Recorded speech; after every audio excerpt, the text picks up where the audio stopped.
The main dude of this story was Kim Jin, 30 years old, dead serious, but kinda lost in life. He'd been grinding for 7 years straight, trying to pass the civil service exam. His whole youth burned away in libraries and cheap coffee. Kim was just your regular guy. No magic, no powers, no flashy gamer skills. A decade ago, the world went sideways. Gates ripped open right in the middle of Seoul, and monsters poured through like hell just clocked in for work. A few lucky survivors awakened weird powers, calling themselves players. They became legends overnight. Kim once dreamed of being one of them, a player who could crush monsters and make headlines. But reality hit hard. No talent, no awakening, no miracle. So now, all he could dream about was passing that damn exam. One day, while he was eating lunch alone, he overheard two guys talking about some viral video. They were hyped about a dude who fought like a beast. His moves were insane. Then one of them looked straight at Kim and mentioned that he once took the player aptitude test. They called him the Dead Genius, a nickname that burned like salt on a wound. His talents had been discovered too late. By the time they ran the extra tests, the talent panels were already closed. No way to activate what was buried inside. Kim had one fleeting chance to flip his destiny. Normally, those panels shut down before you hit 20, and his did. His future got locked away before it even began. Kim kept quiet, but heard every word. He knew the truth better than anyone. His shot at becoming a player was long gone. 7 years ago, he gave it one last go, retaking the test as a desperate gamble. It was a government-run screening program meant to detect hidden player traits, like a last-ditch hope for the untalented.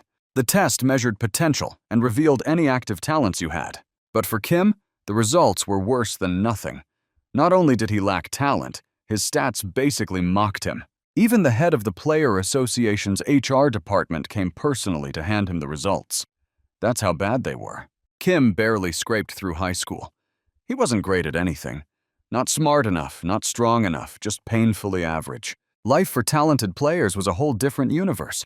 Fame, wealth, power, for people like him? Just endless grind. Hoping to be a player was pure luxury, a fantasy for someone stuck in reality. After lunch, Kim went home, shoved his disappointment down, and hit the books again. That night, he rewatched documentaries about the chaos in Seoul when the gates first appeared. The story was narrated by Ma San, one of the first great players, a guy who turned disaster into his legend. Ma San always preached that effort beat talent, claiming he was living proof. Kim scoffed. To him, that talk was garbage. Just fairy tales for people born lucky. He didn't want to dwell on things he couldn't change. Deep down, though, he believed that if he had any kind of gift, he'd have awakened long ago.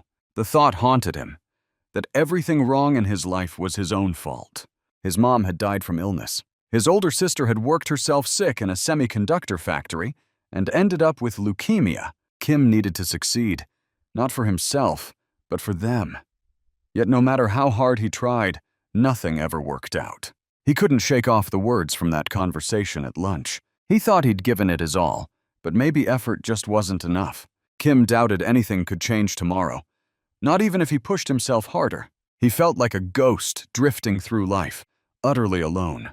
The next morning, Kim remembered there was a midterm evaluation that day. He shook off his gloom, took a quick shower, and headed to the academy. At the bus stop, he waited for his usual ride. Bus number 702, 2 minutes away.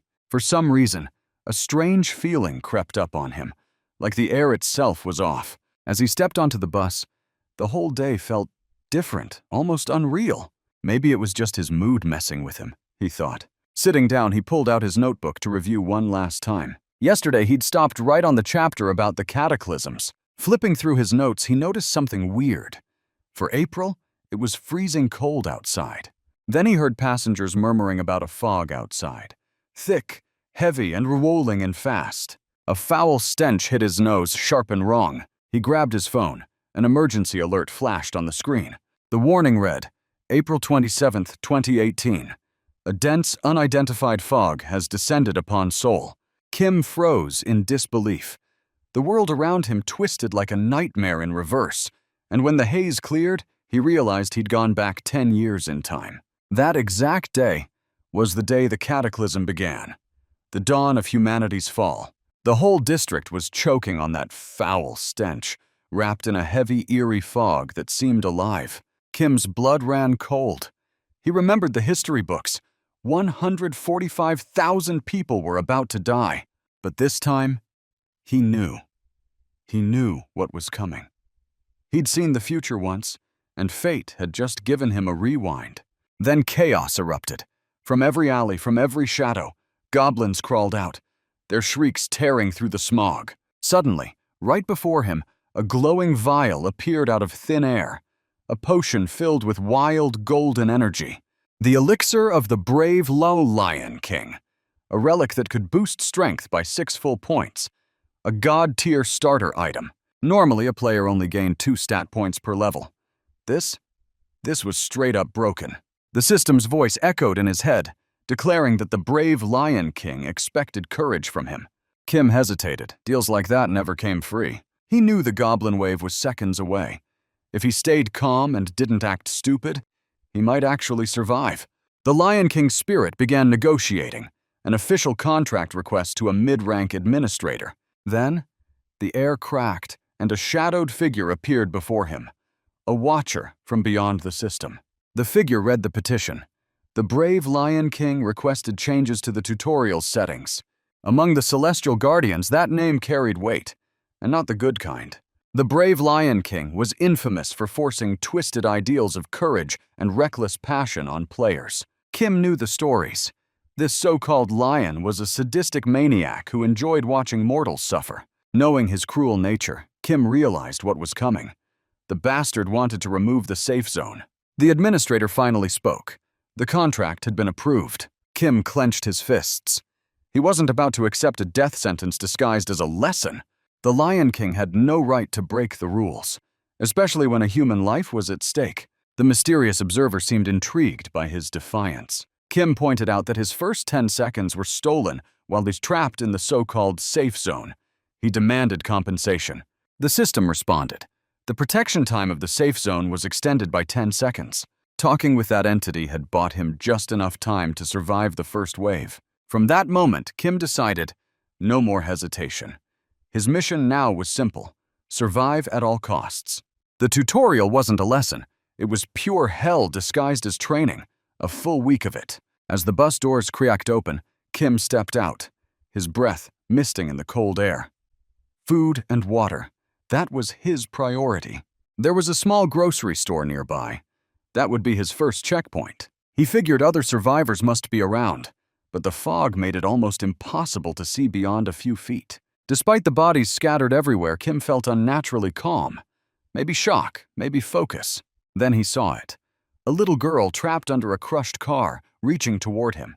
A goblin clung to her from the other side, claws digging into the metal. Her wide, terrified eyes locked onto his, silently begging him to save her. The system whispered a warning. This goblin was a juvenile. But even so, at level 1, it was a brutal opponent. Kim didn't hesitate this time. He opened his inventory and equipped what little he had. He remembered every rule of the tutorial, every trap, every condition. Knowledge was his only weapon. Moving low and silent, he circled behind the goblin. And struck first. The blow landed clean. The goblin child screeched once before collapsing. The system chimed. EXP gained. Kim lifted the girl to her feet and told her to stay close. No time for fear now. Together, they headed toward the grocery store, their temporary shelter. The system's voice echoed again, colder this time.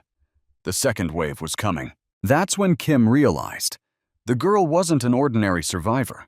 She was a player, one with a rare innate talent. Talented players could sense where the safe zones were, and she was heading toward one. According to the system, safe zones included schools, convenience stores, and hospitals. Outside, goblins were rampaging, slaughtering anyone who couldn't fight back. Knowing that the convenience store was one of those safe zones, panicked survivors were already rushing that way. Kim watched in silence as desperate people pounded on the doors, begging to be let inside. But no matter how much they screamed, the barrier wouldn't break. The safe zone could not be forced open by brute strength. The catch was brutal. If he opened those doors from the inside, the safe zone would shatter like glass under pressure. He and the girl both knew that one wrong move could erase them in an instant. So he just stood there, dead silent, eyes fixed on the horror outside, watching the lives of others fade into nothingness. The system that had created this twisted nightmare carved its cruelty deep into his memory, leaving scars that would never fade. Kim swore in his heart that someday, every piece of this damned system would burn for what it had done. 6 long hours passed after the second goblin assault, and silence finally settled like ash after a firestorm. The girl whispered her gratitude to the one who had saved her from certain death. She called herself Khan, just 14 years old, too young for a world this cruel. Her voice trembled with sincere thanks, a spark of innocence in a ruined city. But Kim couldn't promise her safety till the end. In this game, promises got people killed. Still, he decided not to push her away. Not yet, unless her presence threatened his own survival. The next day he told her they had to reach the tower. That was their next checkpoint in this hellish tutorial. When morning came, they stepped out of the store and were greeted by a graveyard of corpses. Even for a hardened survivor, it was chilling. For Khan, it was pure nightmare fuel. The city looked like the end of the world itself. Blood on the walls, silence in the air, no survivors in sight. Every step forward demanded focus. One wrong move could mean death. Kim warned her to tell him immediately if she saw anything that looked slimy. The slime was a neutral monster. Harmless at first glance, its level hidden. It was the safest kind of prey, something even a child could take down. Kim wasted no time. He cut through it in one clean motion, earning his first bit of experience. He explained to Khan that whenever a slime crossed their path, they'd take it down for steady growth. The moment he spotted one, he struck fast, precise and ruthless. His body pulsed with light as his level rose, power flowing through his veins like electricity. Khan watched, realizing that each monster he killed made him stronger, faster than she could have imagined. The hero cut down slime after slime with his blade, moving like a seasoned fighter in training. With every swing, his level climbed, and extra stat bonuses stacked up like destiny calling his name. He remembered the Fist King, a legend from old records who'd once endured the same deadly training. Bonus points existed, but even the Fist King had struggled to earn them. Kim knew he was lucky, or cursed. He recalled his own retest, the one that had branded him talentless. Maybe he was one of those players who shined bright only in the beginning, a flare before the fall. Yet he'd survived this far, hit level 3, and even caught the eyes of a few guardians. Hope burned quietly within him, that somehow this nightmare would lead to his ultimate goal. He had to survive, not for glory, but to earn enough money to save his mother. Along the road to the tower, they kept cutting through slimes like a storm, sweeping leaves. Each bonus point gained shocked him, the numbers rising faster than he'd ever seen. That's when he uncovered another secret of the system. Once you hit level 5, party formation became available. Teamwork unlocked. Without hesitation, Kim invited Khan into his group, their fates now linked by data and blood. But near the tower, danger awaited. A lurking beast stood in their path. As they approached, a fox-like creature appeared, eyes glinting with eerie calm. It looked neutral, but Kim sensed something off, a hidden passive skill beneath that soft fur. Khan wanted to sneak past quietly, praying it wouldn't notice them. But fate had other plans. A whole pack of foxes lunged from the shadows, snarling. Kim moved instantly, shielding the girl, slicing through the ambush with every ounce of strength. His power surged again, another level gained through sheer survival. All the while, an invisible administrator watched, unseen and silent, observing his every move. Kim reached level 8, an impossible pace for a newcomer. The unknown observer was stunned, his calm demeanor breaking for the first time. Even Kim himself felt strange. The growth rate was unreal, like something inside him had awakened. His evolution was unnatural, but full of limitless potential, a storm waiting to be unleashed. Kim laid out his plan to the girl, a strategy forged from experience and survival instinct. If she wanted to live through this madness, she had to follow his commands without hesitation. To prepare her for the bloodshed ahead, he handed her his old iron gauntlets. Worn, heavy, but reliable. Entry into the tower's dungeon required at least level 5, a barrier for the unprepared. Using his growing strength, Kim guided them through the gate and down into the underground of the tower. Inside, the air was thick with danger. Goblins snarled in the dark, and foxes watched from the shadows. Kim told the girl to stick to the plan. Start with the goblins and keep her guard tight. Unlike high-tier dungeons, this one was chaotic. Bloodthirsty goblins and neutral foxes sharing the same cursed space. He was impressed by the girl's precision, her movements sharper than he'd expected. The goblin attacks barely scratched her. Her defense was holding perfectly. She exceeded every expectation, proving she wasn't just dead weight. Seeing her exhaustion after the wave of kills, Kim told her to rest. The calm before the storm. The first floor was cleared, which meant one thing. The mini-boss would appear soon. While she continued to finish off the remaining foxes, Kim's focus sharpened. Then everything froze. The system triggered a pause effect, halting the flow of battle. The administrator, hidden within the code, was irritated by Kim's behavior. He was acting too confident, as if he already knew every twist in the story. The unseen observer judged his actions as reckless, borderline suicidal. After all, the upcoming mini-boss was no joke. A goblin soldier, level 13. The admin sent a silent warning. This one's stats were boosted, way beyond standard scaling. She believed Kim was punching way above his weight class. This was a fight he couldn't possibly win. In her eyes, starting this battle was breaking every survival rule in the book. That's when Kim realized. He had become a spectacle, a player that drew eyes from beyond the system. He was no longer just a participant. He was entertainment, a rare anomaly in the eyes of the watchers. His survival now served the admin's interests, a tool, not a threat. Kim knew the truth, though. That female administrator was incompetent, destined to be erased in the future. She couldn't control the narrative. She was just reacting to it. Kim decided he would challenge the goblin soldier anyway, no matter the odds. Administrator Selene doubted his strength, whispering in the void of the system. The hero countered her disbelief with an offer, a deal that could turn the tide. Selene thought his arrogance had gone too far, that he was taunting the very structure of fate. Yet curiosity got the better of her. She wanted to know the terms of his deal. Meanwhile, every remaining monster on the floor had been wiped out. The system's tone shifted. The goblin soldier had spawned. Kim hadn't expected the creature to be that massive. It towered over him, armored and roaring. He knew the key to victory lay in dodging its deadliest skill, a single spear throw that could erase anyone in one hit.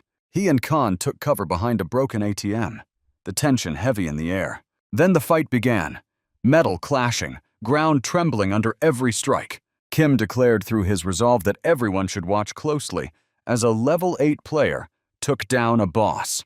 He anticipated the monster's pattern. After the lethal spear throw, it would immediately rush the survivors. There were two possible attack routes, both deadly, both predictable. The heroes read its movements like an open book, sinking perfectly under pressure. Kim unleashed every ounce of strength he had, striking with precision and fury. Meanwhile, Khan fought off the smaller mobs, keeping their flank clear. The hidden observer was stunned by the raw power Kim displayed. She hadn't expected this kind of combat prowess from someone still at level 8. His movements were different, not random like most players, but calculated, efficient, almost professional. Yet even she thought that no matter how skilled he was, the goblin soldier was beyond his reach. But then the glow returned. His level rose once more, reaching 9 in the heat of battle. The system flashed a notification. The durability of his iron sword was dropping fast. Leveling up didn't just give stat points, it restored his health, surging through his veins like pure adrenaline. Kim had learned to exploit that mechanic, using the low-level dungeon and rapid XP gains to his advantage. The goblin soldier refused to back off, hammering him with relentless strikes that shook the ground. But every hit only fueled Kim further. His level rose again, breaking into double digits. The hero stood firm, tanking the monster's blows with grit that bordered on madness. With perfect timing, he spun around and drove his sword straight into the creature's back. The iron blade couldn't handle that much power. It shattered into pieces upon impact. The system flared with recognition, announcing Kim's victory over the goblin soldier. He was the first. No one else had managed to bring that beast down. His triumph was marked as a solo clear, a feat reserved for legends. Can ran to him, throwing her arms around his tired body, overwhelmed by relief and admiration. One of the hidden achievement conditions had been fulfilled. Meanwhile, in the Quan district, a whole pack of foxes was on the rampage. People watched in disbelief as another player cut through them with a single, devastating strike. That man was Su Hyun, the strongest trainee in the entire zone, a living powerhouse. Kim and Khan decided to keep moving, pushing deeper toward their next objective. Survivors they passed invited them to join their camp, seeking protection and leadership. Yet a thought kept gnawing at Kim. Could it really be true that he had no talent? The unseen observer was amazed by his unwavering focus amid chaos. The system notified him that the woman of the scales had taken an interest in him. She was one of the guardians, a being whose nature leaned toward pure good. Unlike the Lion King, she valued the safety of players, guiding and supporting them from the shadows. Kim couldn't understand why such a righteous entity would notice him of all people. The administrator rewarded him for slaying the mini-boss, a recognition of his daring defiance. The reward materialized: a new iron sword, standard grade but freshly forged. After regrouping, they set their sights on Chogan, their next battleground. Their mission there: eliminate the city wolves that prowled its ruins. Clearing even one dungeon floor shifted the balance of the entire training zone, and they had conquered the first. Kim was now certain he did have talent, enough to earn the money he needed to save his family. He swore to seize every opportunity, no matter how dangerous. Su approached him later, curious how Kim and Khan had managed to survive this long. The hero recognized him instantly. It was Su, the king of fists himself, a living legend in the training fields. Su offered him a place in his group, believing strength lay in unity. Together, he said, their odds of survival would skyrocket. But Kim refused the offer without hesitation. He believed they could endure the 7 days on their own. No alliances, no safety nets. Su's friends didn't take that well. They glared, irritated by Kim's defiance. Before leaving, Kim advised Su to aim for a monster's left eye when things got tough. Su didn't fully grasp the meaning, but he thanked Kim anyway, taking the advice to heart. Kim knew what was coming. Su and his crew would soon enter the tower's dungeon. They'd clear the first floor, but only Su would walk out alive. History would remember him as the hero of the training grounds, the first human to defend a dungeon. Yet Kim also knew that Su's decision to challenge the second floor would become his greatest mistake. Kan suddenly sensed monsters ahead, their bloodlust cutting through the still air.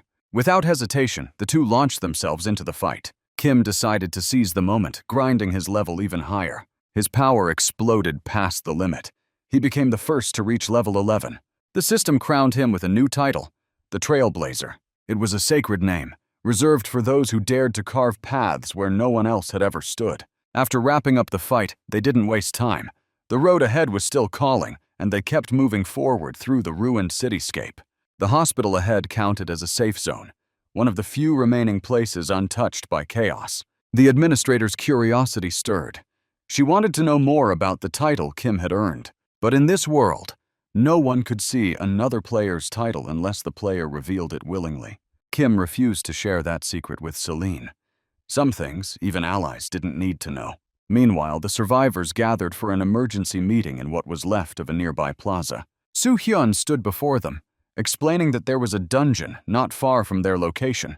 He asked the group for their approval to mount a joint expedition inside. The people agreed without hesitation.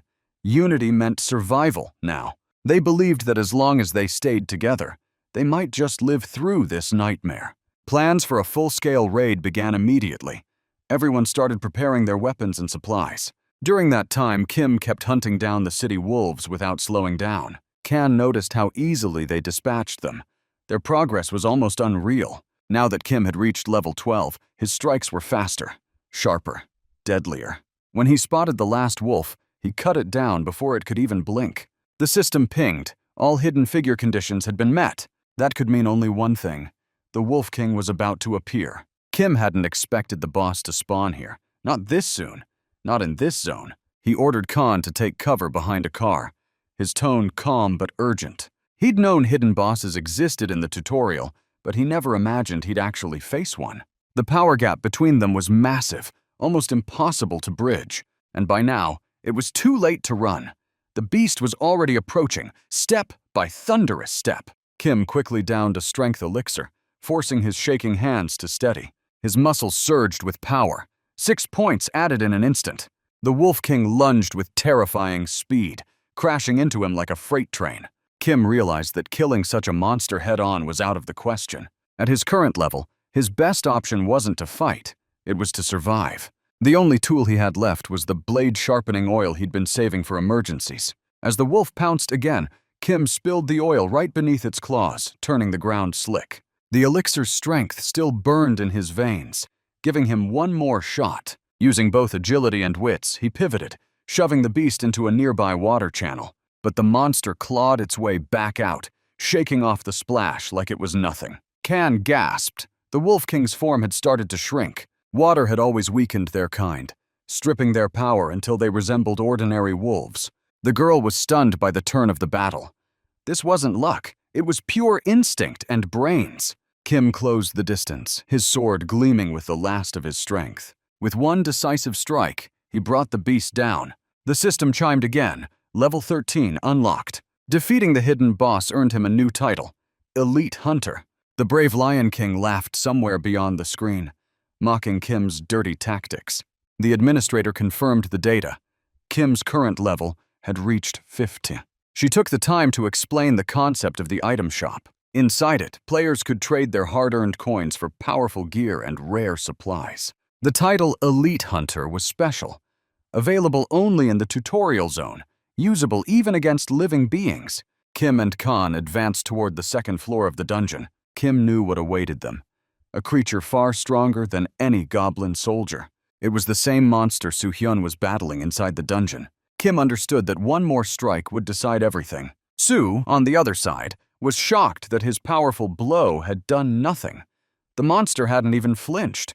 And then, in that split second, Soo remembered Kim's words, the warning about the monster's left eye. The memory hit him. When facing a massive beast, the key was always the eyes. That was the weak spot.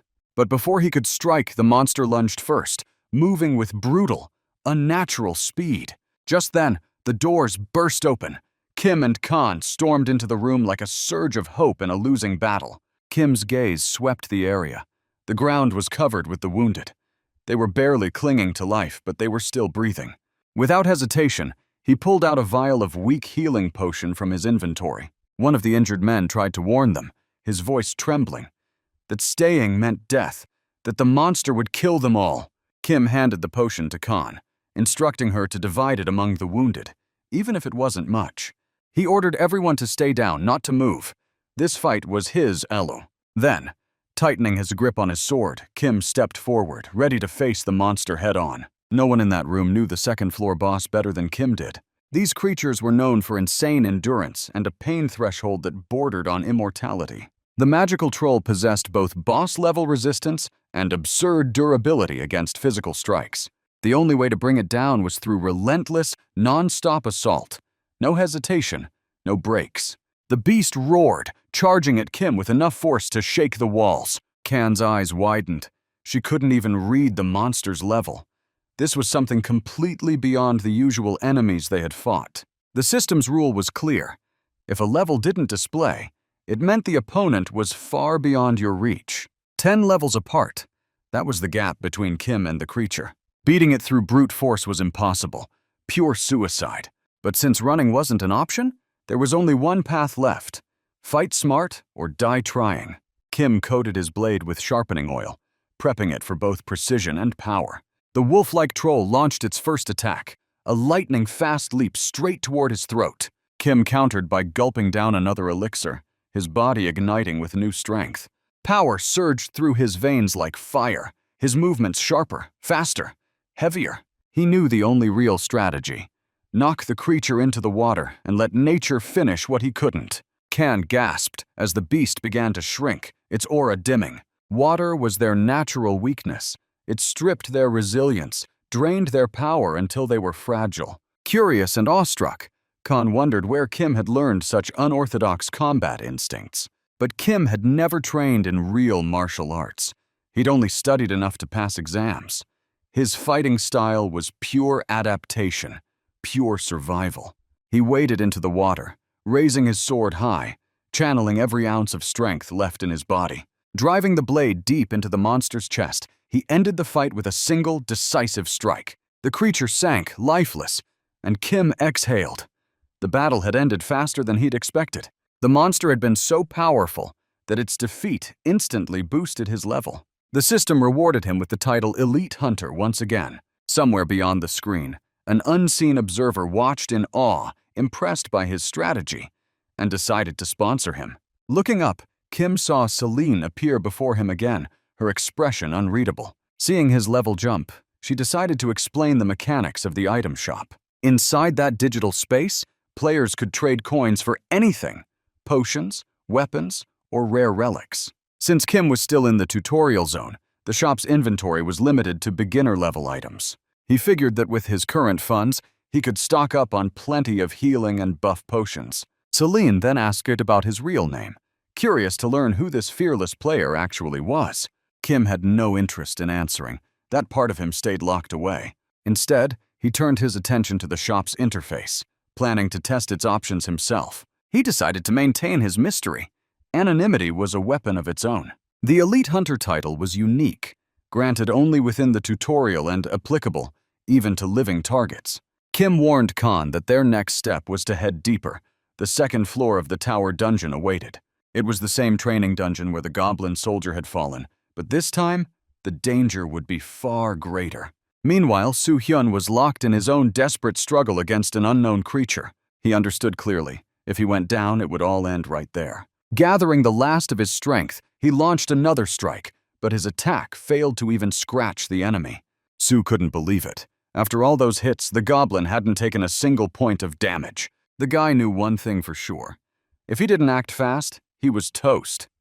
Death was literally breathing down his neck. Just then, Kim and Kang burst into the boss zone, their footsteps echoing like thunder. Without hesitation, the hero grabbed a weak healing potion. Low-tier stuff, but better than nothing. One of the survivors, trembling and pale, yelled that they had to get out before the monster wiped them all out. Kim handed the elixir to Kang, ordering her to split it among the wounded. Deep down, the guy knew.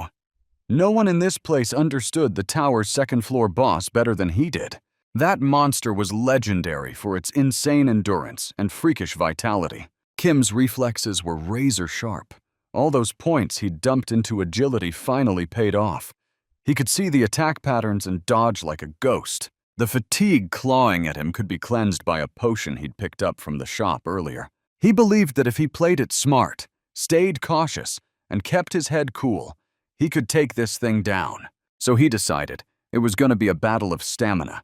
Whoever outlasted the other would win. None of the others watching even knew who this guy truly was, but they all stared, spellbound, as the fight dragged on for over an hour. Nobody could wrap their heads around the fact that a human could last that long against such a beast. One man whispered that Yoo Hyun used to be called a genius. But Kim was on a whole other level. When Kim tested the troll's endurance firsthand, he realized just how brutal it really was. He'd been fighting non-stop for an hour, and that monster didn't even have a scratch. The hero knew that thus old him, the average guy before all this, would have never jumped into such a deadly fight. But deep down, he'd always dreamed of the day when civil servant Kim would become a true player. Taking a deep breath, he focused. Judging by his instincts, there were maybe 15 minutes left till the end of the battle. Just then, the system chimed. The brave Lion King had decided to bless him. His next attack would deal massive, 100% boosted damage. The hit landed like a meteor, a double strike that shattered the air. At that point, damage numbers didn't even matter anymore. The entire strategy the hero had built fell apart the moment the Lion King interfered. One of the survivors stood frozen, unable to believe the guy had taken down the boss all on his own. Meanwhile, Soo, regaining consciousness, turned to Kang and asked what the hell had just happened. He could feel it. The monster's aura had completely changed. Something about it didn't feel right anymore. Then, out of nowhere, a shadow behind Kim loosed an arrow straight at the boss. The unknown archer gripped his bow tight, hoping that shot would finish the beast once and for all. He couldn't stand the thought of someone stealing the kill he came here for. Kim shouted for everyone nearby to run, fast. He warned the stranger that if he stayed, there'd be no saving him. The guy blinked, totally confused. He couldn't understand what Kim meant. Then came the system alert. The magic troll had gone berserk. The boss entered berserker mode. Kim roared for everyone to get out. The boss zone itself was collapsing. He and Kang sprinted towards the excavation site. The tower's boss room could hold 15 people at once, but now it was turning into chaos. The unknown archer didn't make it out in time. The boss caught him. Kim and Kang bolted for the exit, trying to shake the monster off their trail. Kim clenched his fists. This was on him. His mistake. His fault. He realized there were no safe spots left in this dungeon. But then he remembered. There was one more safe place. The parking zone. So they decided to take the emergency stair down to the second underground floor. The safe zone was located right there, on the second level of the parking area. When they opened the door, their blood ran cold. The troll was already there. The moment it spotted them, it charged with unstoppable fury. The heroes turned and dashed down the stairs, hearts pounding like war drums. As Kim tried to open the next door, the system screamed. Critical situation detected. The troll roared and lunged straight at Kim, its claws slicing through the air like blades. But Kang stepped in, her body glowing with defiance as she stood between him and death. She unleashed every ounce of strength she had, summoning her power to block the monster's crushing strike. In that instant, Kim realized she'd activated the Platinum Shield, a skill far beyond her usual level. When he turned toward her, his heart froze. Kang had collapsed, completely unconscious. The monster wasn't done. It raised its arm again, ready to deliver a fatal blow. Kim scooped Kang into his arms and bolted, pushing his body to its absolute limit. He knew he had to cross the danger line, the point of no return. Ahead of him shimmered a glass door, the only barrier between survival and annihilation. Without thinking twice, he lowered his shoulder and smashed through it. Beyond that threshold lay a secondary safe zone, one the troll couldn't step into. Only rare monsters could bypass a sanctuary's protection, and this one wasn't among them. Even in berserk mode, the creature couldn't break the invisible wall. Meanwhile, Kim tried desperately to bring Kang back to consciousness. Her arms were mangled and bruised, a clear price for her sacrifice. He didn't know when she'd managed to learn that new skill, but without it, they'd both be dead. Then he noticed something strange. The troll's body was dissolving, fading into ash. The magic troll had been slain. The system announced that the kill was credited to a player under level 20 who'd been closest to the monster. A second alert rang out. The training zone was collapsing after the boss's death. People in the city looked up, realizing the simulation was ending. On the second floor, only Yu Hyun had managed to survive. Kim called out to Celine, reminding her of the deal they'd made. He wanted to upgrade the item shop's rank. He needed better tools to save the girl. But Celine explained that the shop's rank could only rise sometime after the training phase was over. She didn't quite understand why he wanted such an exclusive contract in the first place. Still, the pact between player and administrator had been signed. From that moment, the watchers could observe the player only through their assigned administrator. The more attention a player drew, the greater the rewards their administrator received. Kim figured he was probably infamous by now. The guy who attracted chaos wherever he went. That alone must have made him a hot asset.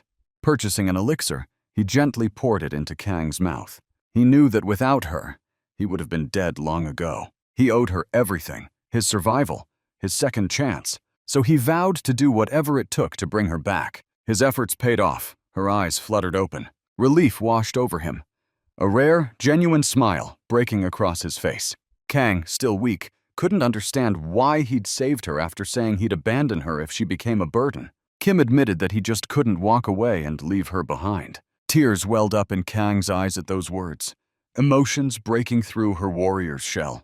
Then the hero turned to Celine again, asking her to calculate the list of individual rewards. Smirking, he reminded her that they'd never actually finalized the shop rank upgrade. To confirm it in the system, they would have needed a signed document, and that never happened. Kim pointed out that it was the administrator's own fault for not preparing the contract properly. Suddenly, the system interface materialized before him in a flash of light. Glancing at it, Kim's eyes widened. He'd hit the jackpot.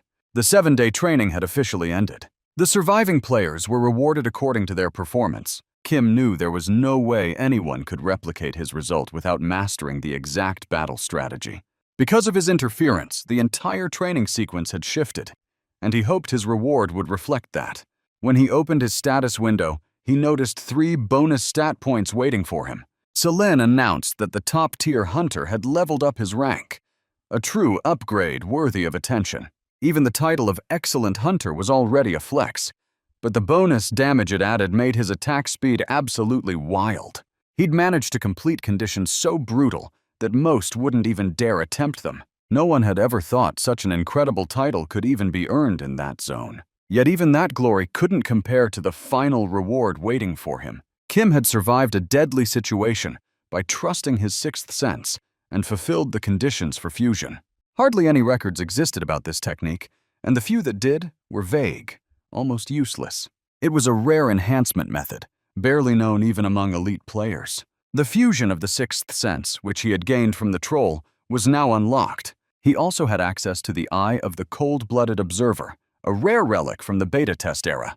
Plus, he still had the training bonus from his Excellent Hunter title. So he made the call to fuse the sixth sense with the Eye of the Cold-Blooded Observer. The instant he began, his heartbeat thundered like it was about to explode from his chest. The fusion process tore through his body with unbearable pain. If his willpower cracked even for a moment, he could have died right there. Can had no idea what was happening to her friend. She could only watch in shock. The fusion succeeded, and Kim collapsed to the ground, his body drained of all energy. After some time, he woke up in bed, his vision hazy and mind spinning. Somewhere in the distance, he thought he heard an alarm blaring, distorted and unfamiliar. When he looked around, he saw a girl sitting beside him. It was his sister, staring at him with a mix of worry and disbelief. Kim couldn't make sense of what was going on. She asked where he'd been all this time. He'd gone off to training a week ago and vanished without a word. She was just relieved that her brother was safe and alive. That's when Kim realized he'd gone 10 years back into the past. His sister couldn't understand why he'd made everyone so anxious for his sake. Kim figured the fusion had ended the moment he'd lost consciousness. And in that void, he thought he heard his sister crying because of his cursed gift. He swore to himself he'd never make her cry again. At least now, she wouldn't have to break herself working in a factory just to survive. And maybe now, he could finally help their mother too. He vowed to give everything he had, to change their fate. Just then, Khan burst into the room. She ran straight to him and wrapped him in a tight hug. And that's when it truly hit him. He had returned to the past. Those 7 days of training had been hell itself, a nightmare he'd never forget for the next 10 years. That inferno tested not just talent, but luck, endurance, and pure will. But even so, Kim was simply grateful. Grateful that he'd survived it. In the end, he had gained powers beyond anything he could have imagined. And this time, he swore he would change everything.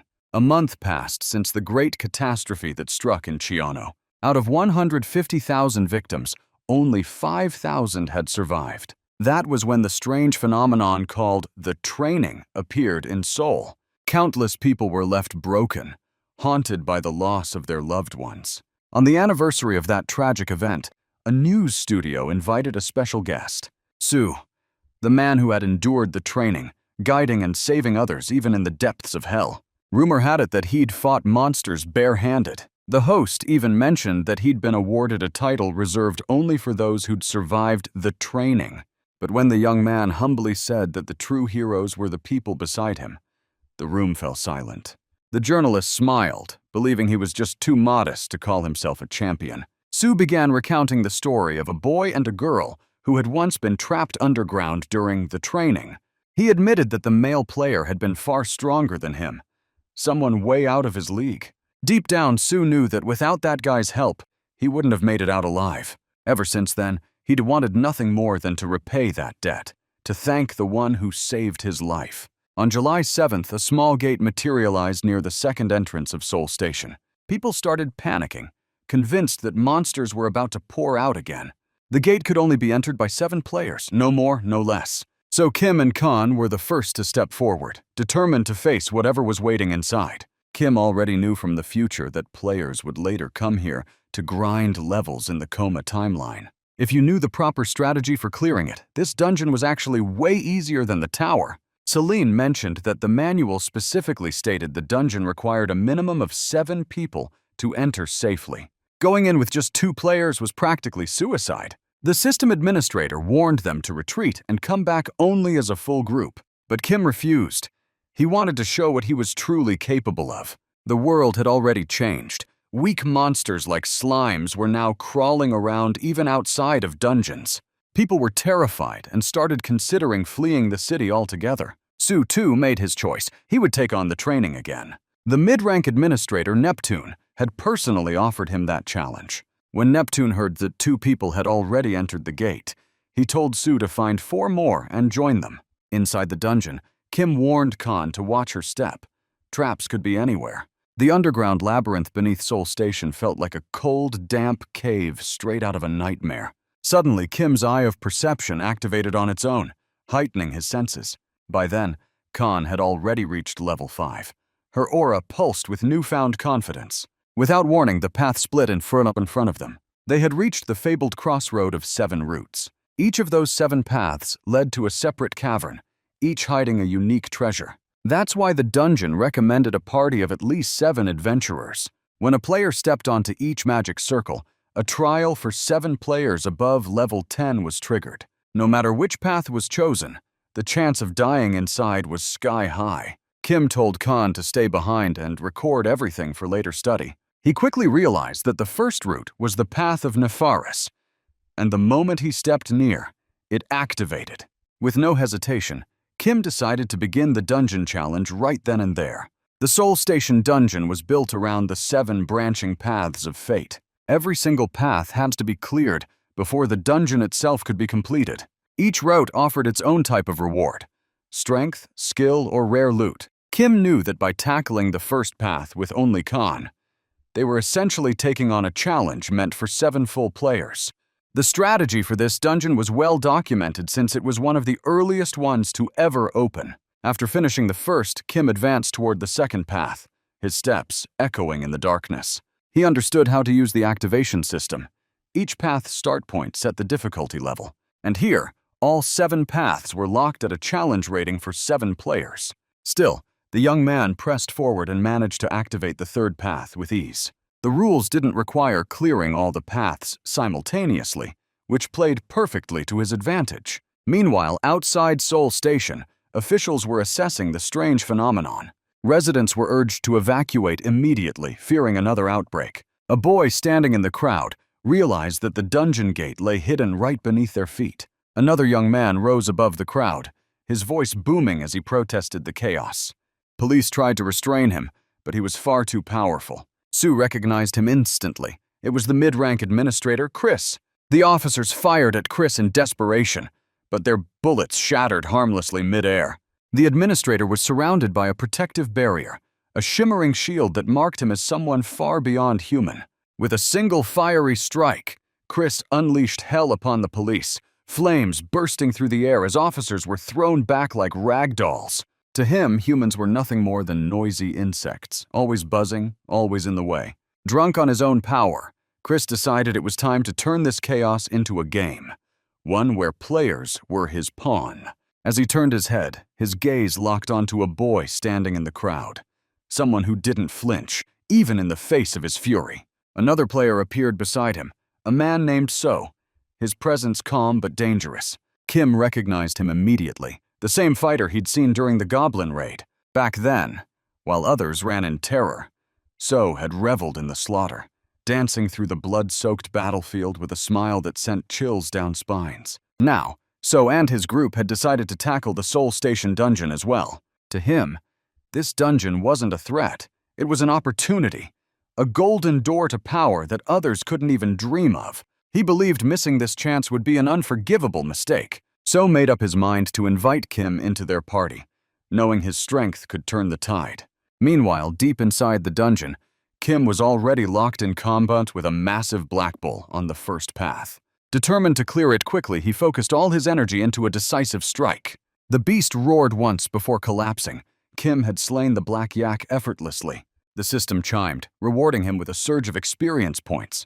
By the end of the battle, 30 monsters had fallen to his blade. Kan watched in awe, completely captivated by the way he fought.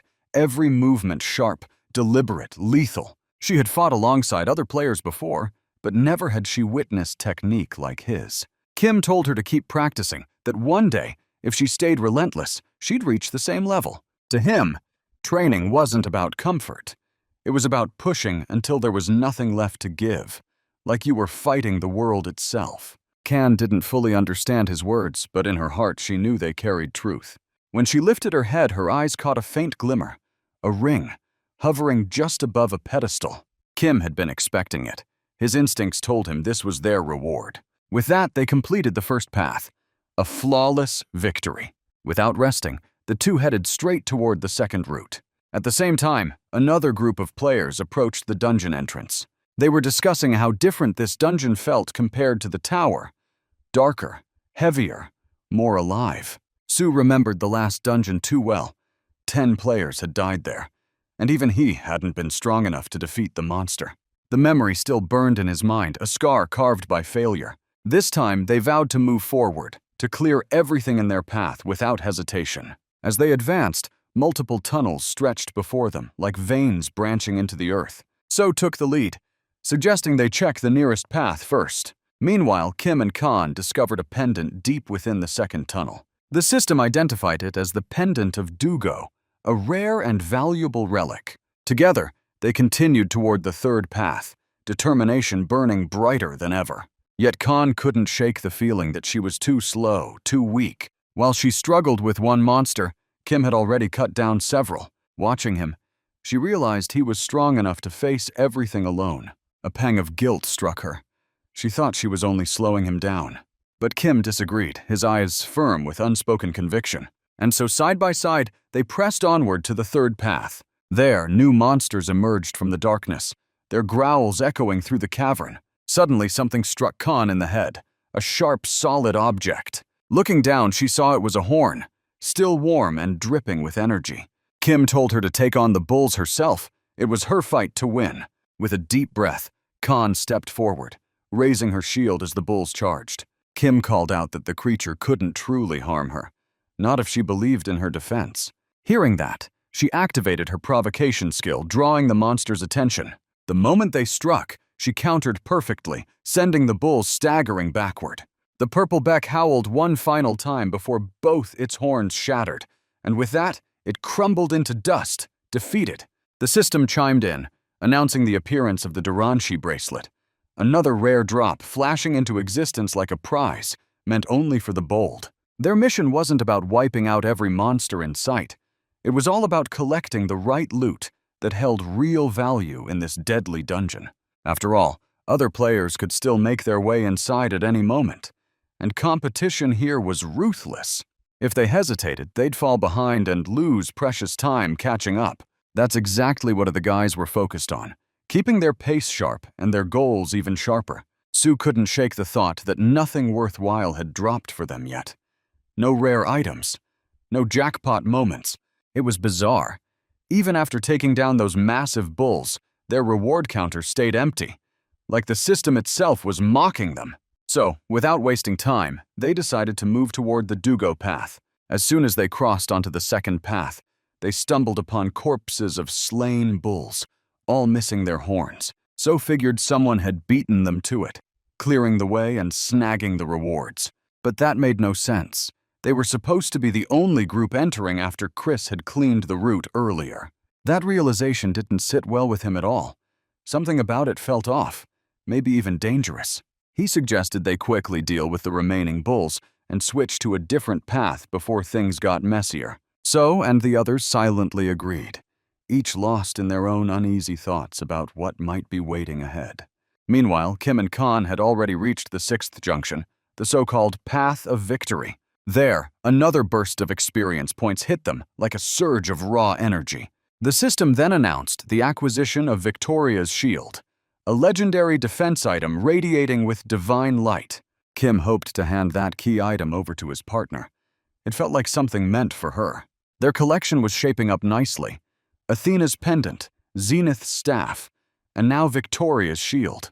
All that remained was the final key item from the last path, the piece that would complete their set. So they pressed forward, ready to face whatever came next. When Kan looked up, she noticed a group of players approaching from ahead. Kim had known they'd be caught up eventually, but it happened later than he'd expected. The hero quickly realized these were the players who had entered after them, and the moment he spotted Sue among them, He understood. The guy had ties to this group. Sue himself didn't expect to see Kim either. The tension in the air was palpable. So asked if they were the ones who'd taken down the monsters on the previous paths. Because Kim had traveled 10 years back in time, everyone looked so much younger, unfamiliar, yet hauntingly recognizable. But he already knew where this was heading. This group would later evolve into the dark organization known as Terror. They would become the army of the Demon King himself. Their power was enough to rival even the legendary 8 heroes. The chaos and cruelty they unleashed would stain history itself. So had already begun to see himself as their leader, infamous for his ruthless nature and ambition. Kim had expected to encounter one of them someday, but not this soon, not here. The group had been observing Kim's moves closely, studying how the hero fought. They figured there was no way he and Khan could have cleared the dungeon alone, so made his move, suggesting they team up to clear the dungeon faster. He argued it'd be safer and way more efficient that way. Plus, they could always split the loot evenly once it was over. Since the dungeon technically belonged to no one, he assumed it was a fair deal. Kim agreed, but only under one condition. The key item from the 7th path would belong solely to him. Together, they stepped onto the 7th road, the path of Lakitu. Their teamwork boosted their speed dramatically, but Khan couldn't shake a feeling of dread creeping up her spine. Kim wasn't moving with his usual precision. His swings were slower, his breathing heavier. He'd handled things effortlessly before, but now he looked like a man running on fumes. So's curiosity spiked. He wanted to know what Ace Kim had up his sleeve to clear the earlier paths so fast. The system then notified them of a new drop, the Lakitul earrings. So examined them, unable to see what made them so special. To him, they just looked like a pair of old, dusty earrings, and he couldn't help but wonder why Kim wanted them so badly. Those earrings were essential for completing the hidden trial, the one granted only to the very first players who dared to enter the dungeon. Since Kim had already gathered 7 key relics, he was finally eligible to take on the challenge. Without hesitation, he transferred the promised payment for the earrings, sealing the deal. So decided to help him finish the dungeon and complete his quest. Though his motives were far from pure, he ordered his group to follow his lead, masking his ambition behind a confident grin. Kan couldn't help but ask if Kim was all right. He looked utterly drained, his energy flickering like a dying flame. Through the eye of perception, Kim could see So's true colors, a swirling mass of deceit and malice. Instead of confronting him outright, the hero decided to wait, to see how long So could keep up the act before his rotten nature surfaced. Eventually, Kim reached the Mandra Plaza, a place steeped in mystery and silence. At that moment, the eyes of the massive stone statue of Mandra suddenly snapped open, glowing with an ancient light. The plaza only revealed itself once all 7 paths had been cleared, the final stage of the dungeon's grand design. Its name came from the fact that no one had ever figured out how to complete the Mandra statue's trial. As the group watched, the statue began to move, its stone lips shifting as if it were alive. It declared that only the worthy could remain in its presence. All others would be cast out. Kim hadn't come this far just to quit now. His heart blazed with determination. He was ready to prove exactly what he was capable of. The statue accepted his resolve and chose to put him to the test. The heroes would have to undergo a sacred trial to complete the dungeon's conquest. Failure meant annihilation, the destruction of one's very heart and soul. The first phase required him to offer up all 7 key relics in the precise order of the dungeon's paths. Without hesitation, Kim placed every treasured item before the statue. By doing so, he proved himself worthy in the eyes of the ancient guardian. The statue then asked for his name, the name of the one who had conquered its trial. In that instant, Kim recalled a video he'd once seen online. It had explained that the Mandra statue wasn't just a relic, it was the guardian of the ranch. It stood watch over the 7 pastures where the mighty bulls once roamed. The ranch's master had hidden something deep within this dungeon, a treasure sealed by time. According to legend, the dungeon held a secret reward, but to claim it, one had to conceal their true name. So Kim chose his words carefully, claiming to be the one who had given the statue new life. He called himself the Rancher. The others stared in confusion, unable to comprehend what he was doing or why. The statue bowed its massive head, acknowledging the title with reverence. With that, Kim had completed the hidden quest, and he knew a rare reward awaited him. The group, meanwhile, couldn't understand why the ancient statue had bowed to him like that. Sue grew uneasy, fearing something had gone wrong, yet deep down he sensed Kim was no ordinary player. The statue then revealed several relics before him, treasures of immense power and history. Kim was told to choose one among them. He stood there in thought, weighing the worth of each reward in silence, so couldn't resist making a comment about the prizes, his tone laced with fake amusement. Kim told him to wait, his focus unbroken. But inside, an unsettling feeling began to rise, a sense that danger was closing in. He instantly activated the Eye of Perception once again. So's lips twisted into a sinister grin. Kim felt the venom in his gaze, cold, sharp, and full of deceit. In that moment, So's true nature was fully exposed, believing the hero couldn't see through him. Kim made his choice, the Manhwa gauntlets. These gloves held divine resistance against poisons and offered powerful protection from infection and disease. The statue blessed his decision, hoping the artifact would serve him well in his coming battles. And with that, Kim completed the trial of Manhwa Plaza, standing tall as its first true conqueror. The next quest, Two Paths, had officially begun. Their mission was clear: find a way to cross the final intersection of Seoul Station. Kim and Kang stepped forward, heading straight toward the next challenge. So couldn't hide his frustration. Kim didn't even see them as a team, just pawns in his own game. Everything about this situation screamed one thing: Kim was calling the shots, and everyone else was expected to follow. So suggested they split into two squads to cover more ground. Kim figured he and the girl could handle one route on their own without breaking a sweat. To So, that sounded like pure arrogance. The guy was way too confident for his own good. He pointed out that Kim's overconfidence might give him an edge now, but it could easily lead to disaster later. Kim didn't argue, he actually agreed with So's reasoning. He asked what So thought would be the best move then. So said they needed to balance their groups carefully. His idea was to separate Kim and Kang, putting them in different teams for better coverage. Kim walked up to the girl, rested a hand on her shoulder, and smiled, a quiet act of defiance. He had zero intention of going along with So's plan, so couldn't wrap his head around Kim's decision. Kim wasn't about to waste time convincing anyone. His mind was made up. He said the girl was like a little sister to him, someone he couldn't just leave behind. So asked if they planned to stick together until the very end. He couldn't understand where Kim's unshakable confidence came from. In that case, So decided not to take Kang with him. He suggested that Sue team up with Kim instead. Kim didn't object to that arrangement. Sue agreed as well, calm and composed. They decided to regroup once both paths were cleared. After wishing each other luck, the group split up, heading in opposite directions. As Kim's group entered the first path, the system chimed in, announcing that a clue to clearing the dungeon awaited at the end of the road. Since fewer than 5 people had entered, a temporary safe zone was activated. Sue asked if Kim was the same person who'd shown up on the second floor of the tower, the one who took down the troll. Kim didn't get why he suddenly brought that up. Lowering his head, Sue thanked Kim for saving him that day. Then, lifting his gaze, he added that Kim was his hero. He was amazed to have met him again so soon. It felt almost unreal. Sue asked if he could repay that debt somehow. It was clear to everyone that his gratitude came from the heart. The three of them continued forward together, deeper into the unknown. Up ahead, they spotted the dungeon's clear crystal, glowing faintly in the distance. Kim had expected as much. The crystal was still intact. He told his companions to take a seat and rest up. The next phase was going to be brutal, and they'd need every ounce of energy. Since the safe zone was still active, they could relax wherever they wanted for now. Sue suggested they deal with the crystal later, after they'd recovered a bit. They all agreed. It was better to save their strength for the real fight. Kim still wasn't used to hearing Sue call him by his name, Hyun. Sue, on the other hand, couldn't figure out why breaking a crystal could be so exhausting. But the truth was, clearing that crystal was directly linked to purging the entire dungeon.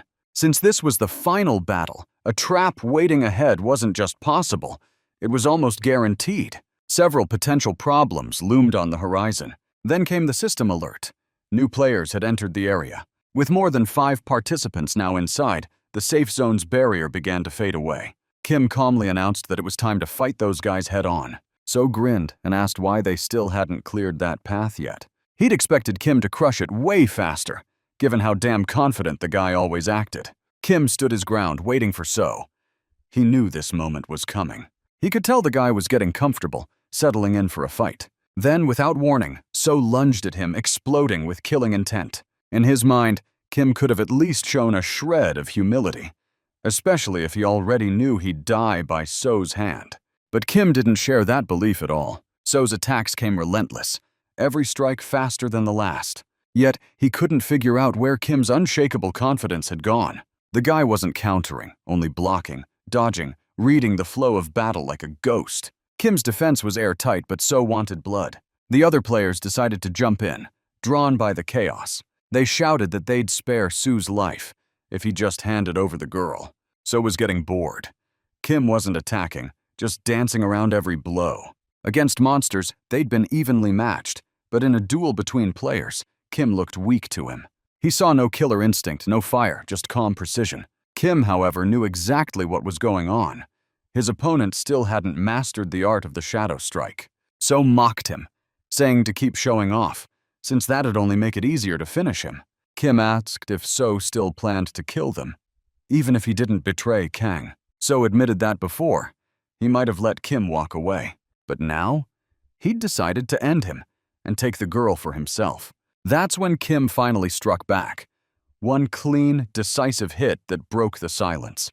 What happened next would be the consequence of So's own choices. Then time rewound, an hour earlier before this clash began. The dungeon had been sealed off by the administrator, and the players realized they needed to clear it fast or die trying. So thought they'd had enough of pretending. No more playing nice. He made up his mind to deal with Kim himself and take the kid. Their goal was simple: eliminate Kim and Kang once and for all. So was sure Kim couldn't do anything to stop them, no matter how strong he thought he was.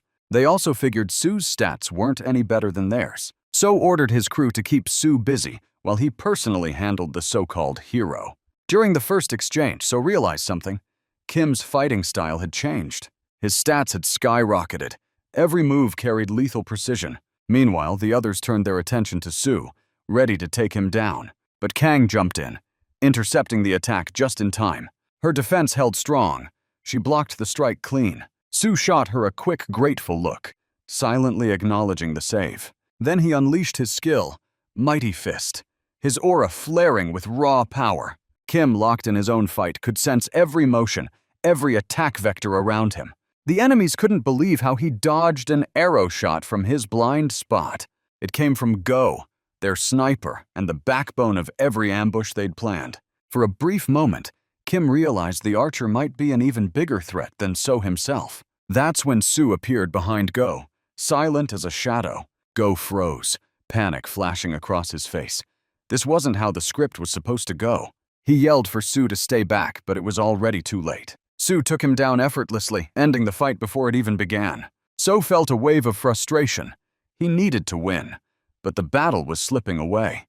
Kim could see it in his movements. So's power level hovered around the 10th rank at best. Realizing that, So forced himself to calm down and searched for the next opening to strike again. So figured the hero might have had better stats, but he had no clue what kind of skills Kim was hiding. Then something weird happened. He felt a strange liquid dripping onto his arm, warm but harmless. Glancing over, he saw Kim holding a thermos like it was part of some twisted joke. He thought the hero was just mocking him, toying with him before the kill. But Kim's calm smirk said otherwise. He told So to turn his head, to take one last look around. And when So did, his blood ran cold. From the ceiling, massive bees began pouring down in waves, their wings buzzing like an oncoming storm. For the first time, So felt real danger crawl up his spine. The swarm closed in from every direction, a living wall of death. Their first target was Go, the archer. Then they turned on So, diving toward him like guided missiles. Those creatures were drawn to the sweet scent. Just a splash of honey water was enough to drive them mad.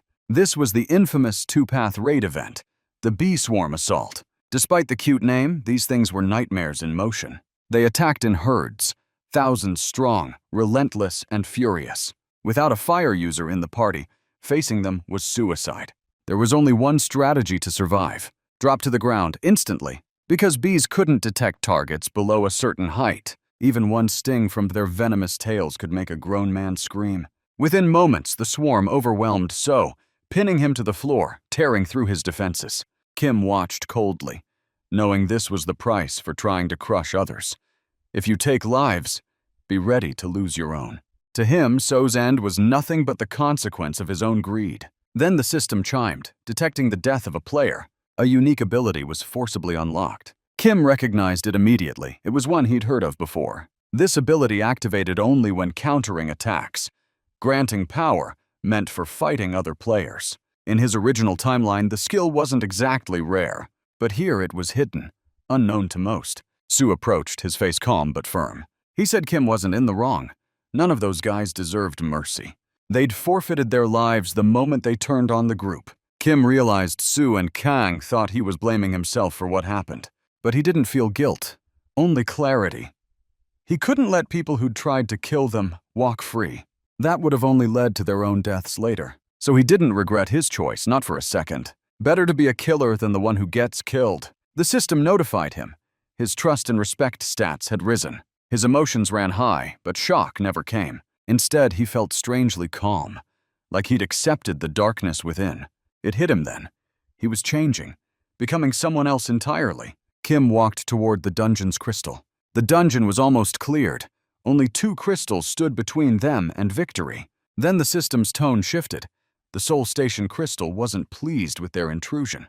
His eye of perception flared, detecting incoming danger. Kim shouted for his friends to back off.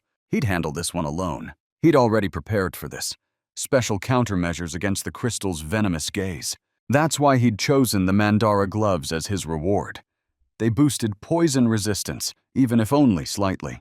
It still wasn't enough to fully neutralize the toxin's effect. He had to destroy it fast, before the poison got too damn strong. The smoke around him grew so thick that he couldn't see a damn thing ahead. Kim's lungs burned. He couldn't hold his breath any longer. His eye of perception screamed danger, louder than ever. He couldn't tell where the crystal even was anymore. Su couldn't figure out why Kim kept walking closer to the crystal like some madman. Then, out of nowhere, the poison effect of the Soul Station crystal started fading. The crystal released a blinding light, flooding the dungeon in radiance. Kim managed to neutralize it, barely, but he pulled it off. Su and Kang realized that he had done it, that the impossible was now real. The system announced the capture of the Soul Station crystal. Su stood frozen in awe.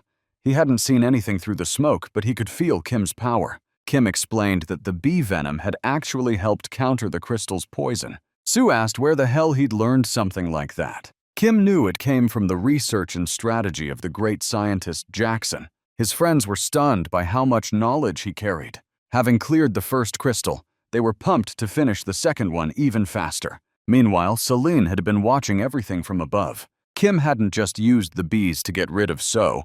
He'd used them to collect items that could nullify poison. It was also brilliantly obvious that Celine didn't even need an explanation. With the Soul Station crystal in his hands, the dungeon's clearing conditions were fulfilled. Once the dungeon was cleared, its rift was automatically sealed. Celine decided it was time to hand out the rewards. Kim figured it had to be something special, since she showed up in person. Normally, stat bonuses were distributed among the entire group that cleared the dungeon. But this time, player Kim had the right to choose a personal reward. The flashiest option was gold, straight-up wealth. But converting it into cash wasn't easy. After counting it out, Kim realized the amount wasn't that huge compared to future story dungeons. Any ordinary person would have picked the gold without thinking twice. But in these early days, player rights weren't protected by any laws. That meant the government took a huge chunk of whatever you found. Even gold was confiscated since it came from an unknown world and could pose a threat. So Kim chose a Type B recovery elixir instead. With that, the dungeon breach was completely sealed. Sometime later, Kim and his sister were riding a bus together. He suggested that they should move somewhere new, but she couldn't wrap her head around how he even had money for that. When he mentioned he'd saved 100 million won, she thought he'd lost his mind. Kim understood her reaction. It was a ridiculous amount of money. The elixir he'd chosen was highly effective against a rare specific illness. He took it and went to meet a certain wealthy individual. That man was rich, desperate for a cure, and willing to pay big for the item. The buyer accepted both of Kim's conditions, and Kim earned nearly 1 billion won. If things went like last time, the deal would go through perfectly. It wouldn't just bring him money, it'd open doors to powerful connections. Meanwhile, Nuna was scrolling through news about that same man. The report mentioned his hair, and she brought it up in conversation with her brother. Apparently, his hair had grown back after taking the elixir. Turns out it had just been a damn cure for baldness all along. But the man who had built a giant corporation from scratch saw potential for investment in it. Kim requested $100 million in cash and a home, custom-built to his specifications. He also agreed to help with Kang's adoption, the girl whose future was shrouded in mystery. Their mother immediately recognized Kang as clever and full of life, and she agreed. After securing the house, Kim was eager for his family to move in, and his sister agreed. That day, Kim added, "It would be better if everyone returned home early." At that moment, through the bus window, he noticed new gates opening. Outside, he spotted a girl named Shin. Kim stopped the bus and told his sister he had an urgent matter to attend to. He knew that in the Haunch district, only one gate could appear at that time. It was the first public dungeon clearance by the Sword Empress, described only briefly. Records of that dungeon weren't kept because it was special. Shin was the Sword Empress, and a powerful player who had cleared it first. Approaching her, Kim asked if she planned to enter. He couldn't find any information about her in the year 28. She asked if he was a player and if he knew anything about the dungeon. Kim explained that monsters could pour out of the gate if the dungeon wasn't cleared in time. But that couldn't happen yet since other dungeons were already cleared. Even those who completed training spoke of breach possibilities, so it could be true. In the past, the Soul Station dungeon had been breached by the gates several times. Many players sacrificed their lives to understand the strategy for clearing it. The girl asked if she could enter as well. Kim suggested forming a party. She became curious about his level. When she heard he was level 9, she smiled. She was at the same level herself. She tried and successfully sent the invitation. The girl asked how old the hero was. Hearing he was 20, she was taken aback. She had assumed he was older. Smiling, Shin suggested they speak casually, since they were the same age. Kim suggested discussing that after they survived the dungeon. He hadn't expected to run into a gate again. But this was his chance to see the dungeon the Sword Empress had cleared right after training. Meanwhile, Nuna couldn't figure out where her brother had gone. Entering, they decided to survey the tunnel. The system announced the appearance of monsters. They were rabbit-type monsters. To the girl, they seemed as big as boss monsters, but didn't look very strong. Unlike with players, monster threat levels were easier to gauge. The rabbits posed almost no danger and weren't aggressive.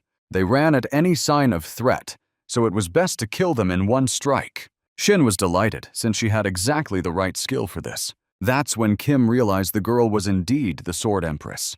She dispatched the rabbits quickly and efficiently.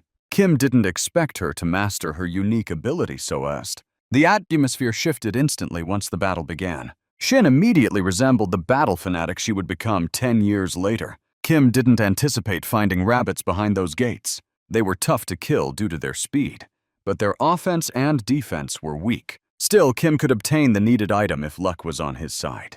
Shin asked if he had been there before. After that, they introduced themselves, exchanging names.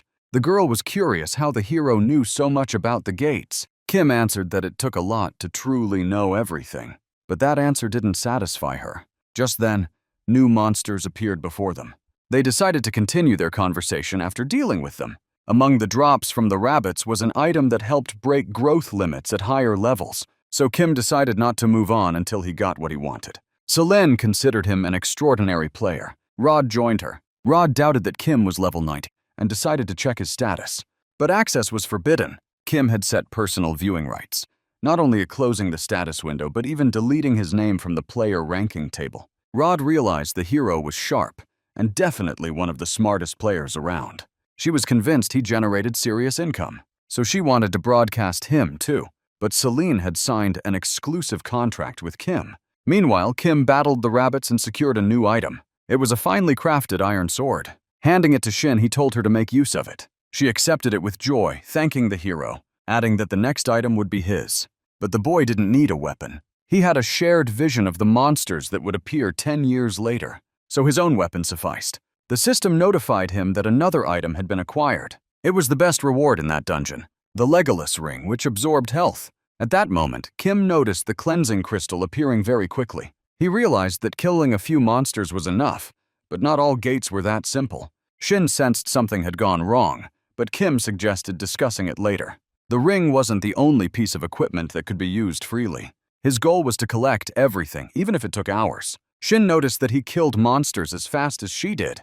He possessed so much knowledge, it was as if he had been at these gates before. The system reported that no more monsters would spawn. She thought they could escape if they killed enough rabbits. Kim pointed out which way they needed to go to the exit.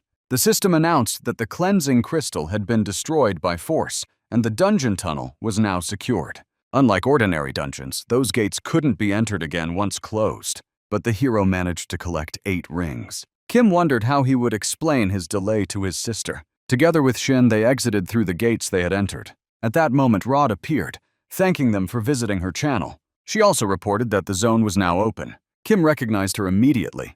The administrator added that 2 players appeared, Shin and an unknown player whose knowledge and intuition could astonish. Someone had to win the duel, and a revote was needed for the player whose victory was trusted. Since Rod could control the attention of the guards, she was destined to become an excellent mid-rank administrator. Shin couldn't wrap her head around why everything had gone down like this. She worried whether they could have died in the chaos. Kim knew that even in the worst-case scenario, any injuries would heal once the zone shut down. He was shocked and hadn't expected to be forced into combat without the guards on his side. Selen hadn't disclosed the choice of guard boys. Rod didn't want to get involved either, so she decided it was time to start the fight. Kim suggested a quick discussion before the clash. He wanted to say a few words to the true master of the Heavenly Demon Mountain, a guardian with millions of followers who had climbed to the top. In the future, he was meant to become a guardian of Shen. His character was no better than the Lion King, but he saw himself as a true warrior, not just brave. He believed in his strength, but it wasn't only courage that defined him. According to him, Shin was stronger than Kim. But at that moment, the hero himself wasn't confident in victory.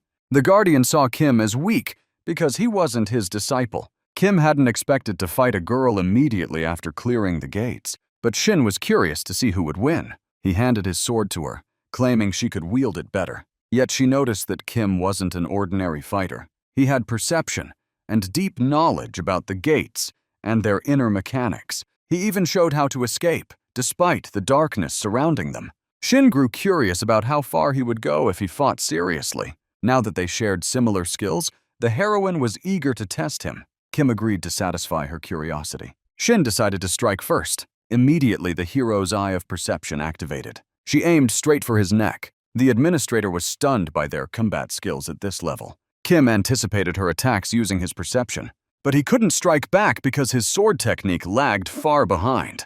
Only one option remained. Shin resolved to attack seriously, since they couldn't die, but the pain from injuries was real. Kim realized the heroine was gathering intel on his abilities. His priority was to avoid her finishing strike. Shin failed to land a hit because the boy was incredibly fast. He knocked the sword from her hands, and she tumbled to the ground. In that moment, Shin acknowledged her defeat. Kim earned the title of first opponent. He acquired a skill that allowed him to approach opponents so swiftly they couldn't even notice. A powerful movement technique that didn't consume mana. Shin wondered what Kim had been thinking.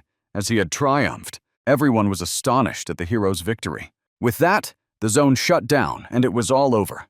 Their wounds healed. Shin suggested they not part ways so quickly. She proposed exchanging phone numbers and meeting again someday. She added that she liked the boy. Kim thought that was refreshingly straightforward.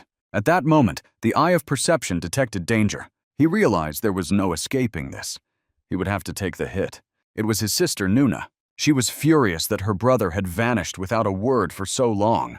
Arriving home, Kim knew they would soon have to leave this place. Packing would take 3 days, and his family would finally be able to live comfortably. It seemed his family could hardly believe even the documents for the house. On May 11, 2018, the catastrophe began. In zones scattered around the world for training, over 20 million people perished. The events matched Kim's records. He knew that if nothing changed in the future, by June 16th, dungeons and gates would begin manifesting across the country. Kim could foresee this, but there was no way he could solve all the problems. He wasn't a hero or a saint, just a player capable of one thing: survival. The boy wanted to play every day. He and Shin ventured into the forest. Shin had no clue where they were heading. Kim explained they were hunting a monster nearby. Slimes were too weak to count as monsters, They were searching for a lycanthrope. A few other people were scattered in the forest. They discussed the chaos unfolding across the planet. Rumors had spread of monsters called mid-rank administrators killing humans. Spotting the slime, they guessed it could be dangerous. One of them, a 50-year-old woman, had never seen such drastic changes in the world before. Suddenly, something streaked past them. The woman couldn't see or understand what her companion meant. Kim noticed these women near the mountain and guessed they were victims of the incident.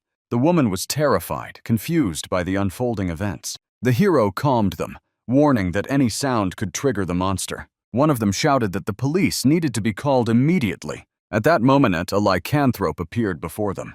The women decided to flee, yet one of them fell to the ground. Kim stepped in to protect her. He followed the bloodlust he felt rising in him, guiding him upward.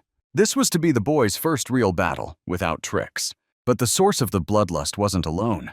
He sensed an even stronger creature lurking nearby. At that moment, the monster lunged at him.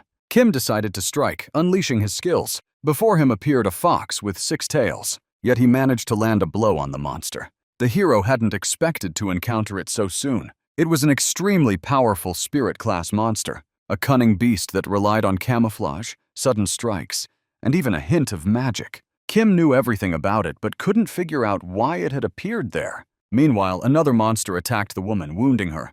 In that instant, Shin used provocation. She had faced such a monster before. She was carefully strategizing her next move. So she decided to unleash the roar effect. Right after, she activated the platinum shield. Confidence radiated from her. She knew she could handle it. Shin believed Kim knew she could endure the monster's strike. She clenched the monster's paw with all her might, refusing to let go. In that instant, the hero charged in, piercing it with his sword. Shin landed the finishing blow, sealing the fight. The lycanthrope fell, lifeless. This predator of the training zone, a hidden monster, was the king of wolves. Kim thought this battle was relatively easy. Yet, the sudden appearance of the powerful monster had made casualties unavoidable. One of the women had died. This was the infamous Inwon's Mountain murder case. The government announced that the lycanthrope culprit had been eliminated. The current level of development made capturing a spirit-type monster impossible. It was cunning, choosing the perfect moment to escape. But with its injuries, fleeing was out of the question. Suddenly, the fox appeared again before one of the women. She pleaded for help. The monster needed human flesh to heal its wounds. But Kim came to her aid. He realized it had been attacking tourists fleeing from the lycanthrope. From the wounds, it was clear the fox was trying to reach the insides. There was no time for it to feed. Kim suspected it was using a clone technique. If this were the main body, not a trace would remain of the woman. So he pondered where the real fox might be. He sensed the true body lurking near a tree. The fox had camouflaged itself, silently observing. It didn't realize Kim could perceive it with his eye of perception, or it would have fled long ago. It acted as if unaware, hoping to lure the real body. Using provocation, Shin realized her skill had failed. Kim calmed her, telling her to keep going until it fully focused on her. He decided to handle it himself, asking Shin to trust him. Its body was split into a real one and an illusion. Its attributes were divided between the two foxes. Kim knew that killing the illusion would scare the real fox into fleeing. He aimed for the real body, preparing a dagger throw. Shin noticed the real fox vanish. At that moment, she heard a sound like an arrow being released. The fox was slain. The brave Lion King was stunned by his dagger mastery. The system notified him of the foxtail acquisition. His ranking had also increased. At that moment, the sound of a helicopter reached them. They realized someone had called the police. Kim decided not to draw attention unnecessarily and quietly slipped away. At that moment, Celine appeared, curious about the boy's level. The administrator saw that the hero was at level 26. The system notified the activation of the pause effect. The guardian woman with the scales used the pause, and notifications from other guardians appeared as well. The hero received a rare ranked weapon, the morning gear of the typhoon. Along with it, a consumable that accelerated growth but twisted alignment toward darkness. Such items could turn any player into a ranker. The final offer, worthy of attention, bore the title of True Master of the Celestial Demon Mountain. Kim had never imagined he'd get a chance to learn it. He suspected the Guardians were trying to influence him to choose one of them once he hit level 30. They wanted to show they could offer much, including the power of pause. Celine was supposed to notify the Guardians that he had reached level 25. Kim knew she was swamped with questions about informing everyone. He understood exactly what was going on at that moment. He was certain she was in a tight spot because of the announcement. The boy knew she couldn't function properly if she angered all the guardians. Celine didn't understand what Kim was aiming for. Kim wanted 3,000 coins. He knew she wasn't in a position to dictate terms, trapped in that tough situation. The girl offered 2,700 coins, but the boy insisted on his terms. Celine reluctantly agreed. Kim decided it was time to sign the contract. Later, Kim and Shin rode in a car together. Suddenly, his phone rang. Picking it up, he heard a familiar voice. The girl mentioned reading news about the person who killed the monster on the mountain. She then thanked him for helping her mom. Kim also suggested a trip to a faraway place. He gathered Kan, Shin, and Sue at a table. He proposed a raid the next day in Japan to clear gates that had appeared in Osaka. Shin remembered the gates. They had hunted there for 5 straight hours. This time, they needed to enter and study the new gates firsthand. Cities worldwide began preparing for training and the gate openings after Korea's incident. Yet, no preparation could shield people from sudden gates, and casualties could reach hundreds or thousands. Kim believed a breakthrough would happen very soon. If a prepared group went, they could reduce the number of injured. He warned that they could refuse. This was not a joyride. But he was ready to cover all costs for tickets and necessities. All they needed were passports, clothes, and to arrive at the airport the next day. Shin thought he had invited her on a simple trip. She asked how he had this information. Kim replied it was just a prophetic dream. He could glimpse important events through dreams, but never revealed them. The girl didn't fully believe him. Kim said that in their world, things could appear that had never existed. Whether to believe it or not was entirely their choice. Shin thought they didn't need to go that far. But then she decided to treat it like a date. Sue agreed, ready to follow Kim anywhere, indebted for his life. Kan also agreed, never having flown on a plane before. Kim expected at least one refusal. But with this team, he had nothing to worry about. He considered his squad extremely strong, even among newcomers. The next day, they set off for Osaka. There shouldn't be any roadblocks. But Kim didn't know the exact time the gates would open. All he had was intel that training in Tokyo had started shortly before the breach. Soon after, gates started appearing, accompanied by weak monsters. Occasionally, insanely strong ones popped up, but those were exceptions. Kim decided they'd probably have to roam the area for about a week. Kan asked if it was okay to be gone that long. Previously, the hero and his family had moved into a new house. At first glance, they weren't thrilled, but deep down, they were happy. Meanwhile, the team arrived in Japan.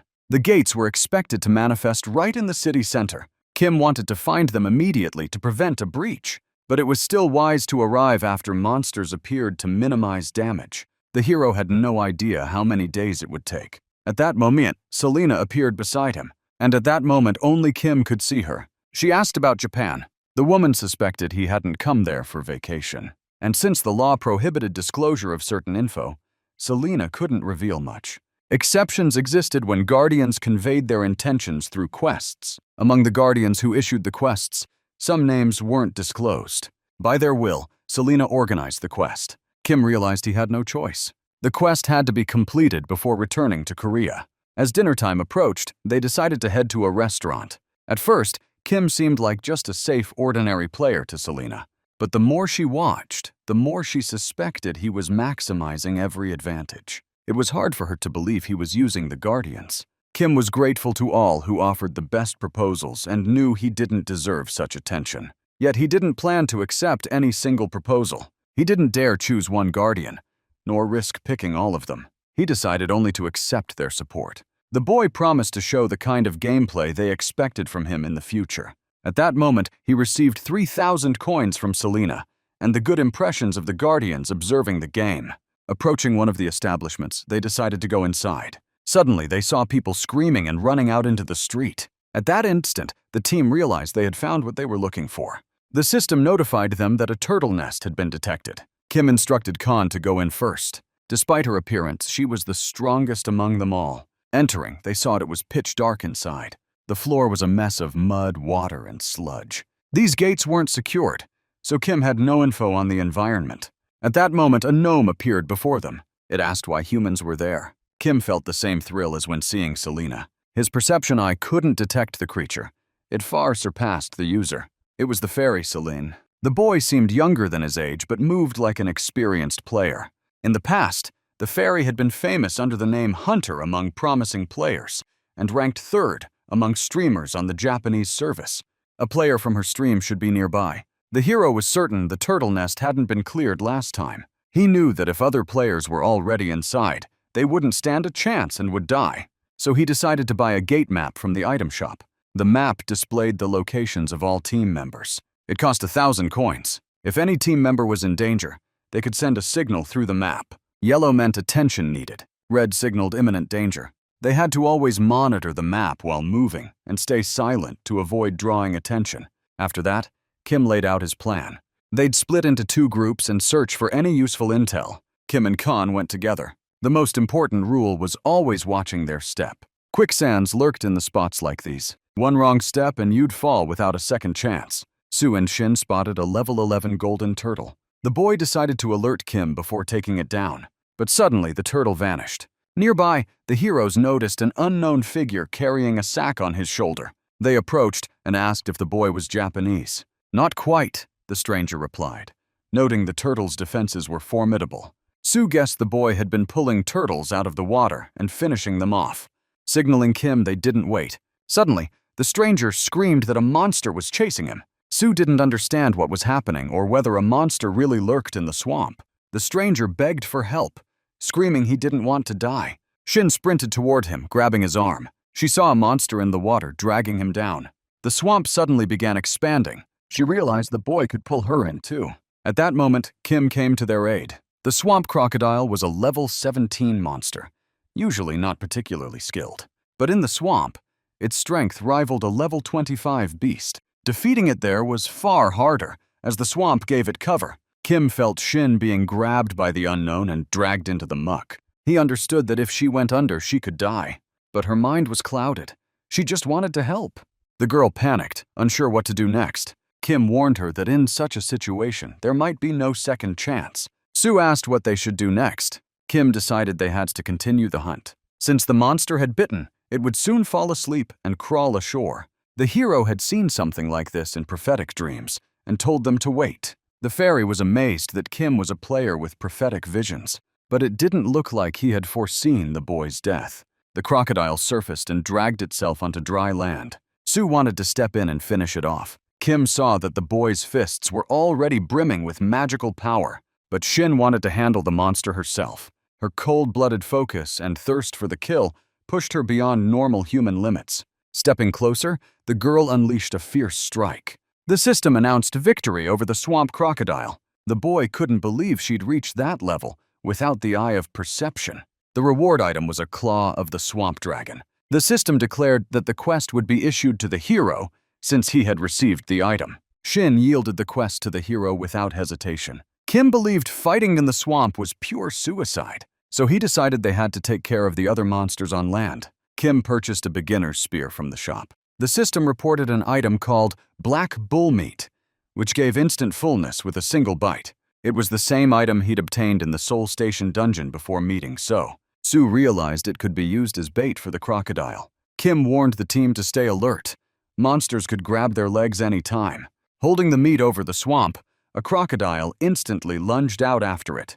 Even a small bite triggered the fullness effect. The team decided to exploit its habit of crawling ashore after eating. The moment it left the water, the swamp's power faded away. All that remained was to aim and strike. Slaying the beasts that crawled out was no challenge. Even with his knowledge of the future, the boy knew little about the turtle nest. But he was sure the clearing would fail, causing a dungeon break. Still, even without a plan, the team handled everything like pros. Kim reported to Celine that they had collected the swamp dragon's claws. The system rewarded them for completing the quest. Key locations of the dungeon were now revealed on the map. They now knew almost everything about the terrain. To fully clear the turtle nest, they first had to complete the crocodile hunt quest. On the map, they found the nest itself. The team entered the turtle nest. Kim realized that the Japanese player had found this place first. Now he understood why that guy had so many golden turtles. Scanning everything carefully, he found no clear crystal. The map showed 3 separate nests. They had to check them all. Kim warned Shin and Sue to block the crocodiles from slipping back into the water, or they'd never catch them again. They agreed and promised to give it their all. Each turtle dropped a hefty number of coins. Sometimes a random loot box filled with extra coins appeared. The most famous golden turtle strategy was tied to the hidden fragment, the golden turtle collection. Shin saw 2 nests filled with an entire heap of them. Hunting them all together was way better than taking them down one by one. In the future, everyone would know about the golden turtle collection. The condition was to gather more than 40 golden turtles in one spot. Soon, farmers would appear, raising turtles specifically for that purpose. The poisonous golden turtle had a level exceeding 30. It could even surpass level 35, making it almost unbeatable. Even with his wanderer's gloves, the quest was optional, so Kim chose to refuse it. Shin curiously asked what the boy was working on. She felt satisfied with the experience gained and decided not to be greedy about the gold. Deep down, she chose to see this mission as a date. Sue rolled up too, ready to back up the hero without asking for any reward. Dude was all about the team grind. Kim asked if anyone was packing some heavy blunt gear, something that could smash, not slice. Sue raised his hand. He had a massive warhammer, a beast of a weapon made for cracking skulls and shells alike. Kim laid it down straight. They'd gather up all the coins, but 70,000 were his to claim. The rest? Split among the crew. Everyone nodded. Fair was fair. He wasn't the type to hoard loot. Shin felt genuine gratitude. The guy wasn't just strong. He had honor. From the very start, the hero never planned to take everything for himself. He knew he'd need to keep his crew together for a while, and loyalty wasn't something you could buy. It had to be earned. When the golden turtle finally fell, they gained experience points and stacks of coins. Victory hit hard, like a boss clear. After that, the hero received a chest with a random number of coins inside. Luck was part of the grind. If he could collect 7 of these boxes, the next hidden fragment would unlock. Kim knew it wouldn't be easy, but challenge was just another name for destiny, and he was ready to push through. The squad watched him in silence. They could all feel it. The dude's level was way beyond theirs. He wasn't just another player. The system chimed in again, announcing another coin box drop. 50,000 more to reach the target. The finish line was glowing ahead. Once all 7 boxes were opened, the system confirmed it. The hidden fragment quest was complete. Kim told Celine to share all the details about the rewards he had just earned. Transparency mattered. He planned to use one of the boxes to hand out 3,000 coins to each team member. The team was hyped. Everyone felt like they were part of something legendary. Sue then smashed the purification crystal, marking the dungeon's official cleanse. Celine transmitted the completion rewards for clearing the turtle's nest. They decided it was time to bounce. No sense hanging around a dead zone. The administrator announced that the broadcast would continue in the Korean Tower of Beginners. The crew arrived at the tower, a colossal spire filled with mysteries and danger. Inside, they found only AI-driven entities, beings that existed solely within these special dimensional spaces. Their first objective was to clear the Soul Station dungeon again and repeat that feat 25 times. It was one of the fastest routes to rapid evolution. Grind to grow, no shortcuts.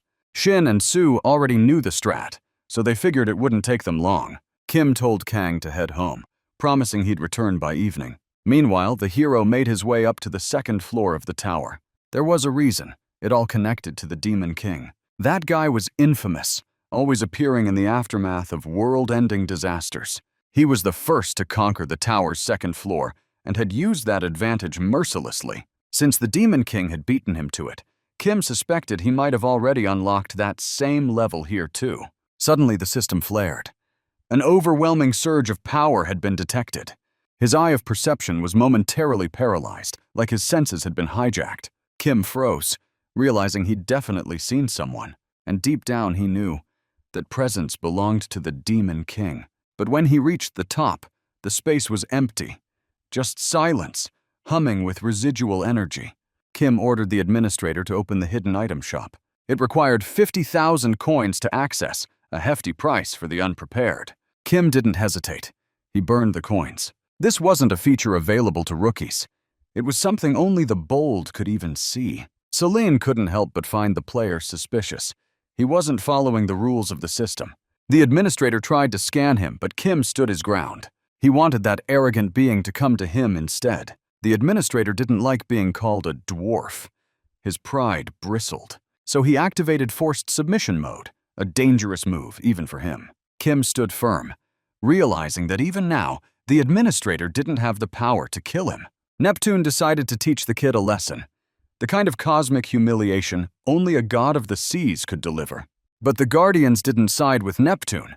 Instead, they backed the hero, recognizing something deeper in him, a will that wouldn't bend. Kim received a buff that let him resist the crushing power of the mighty Guardians. His aura flared, golden sparks dancing across his frame. With the buff's power, he could even read Neptune's status, a feat reserved for those beyond mortal limits. Neptune had chased him down for being weaker, but he had no proof, no right, just arrogance. Kim wanted one thing, for that so-called god to apologize. Neptune, realizing he'd crossed a line, muttered an apology.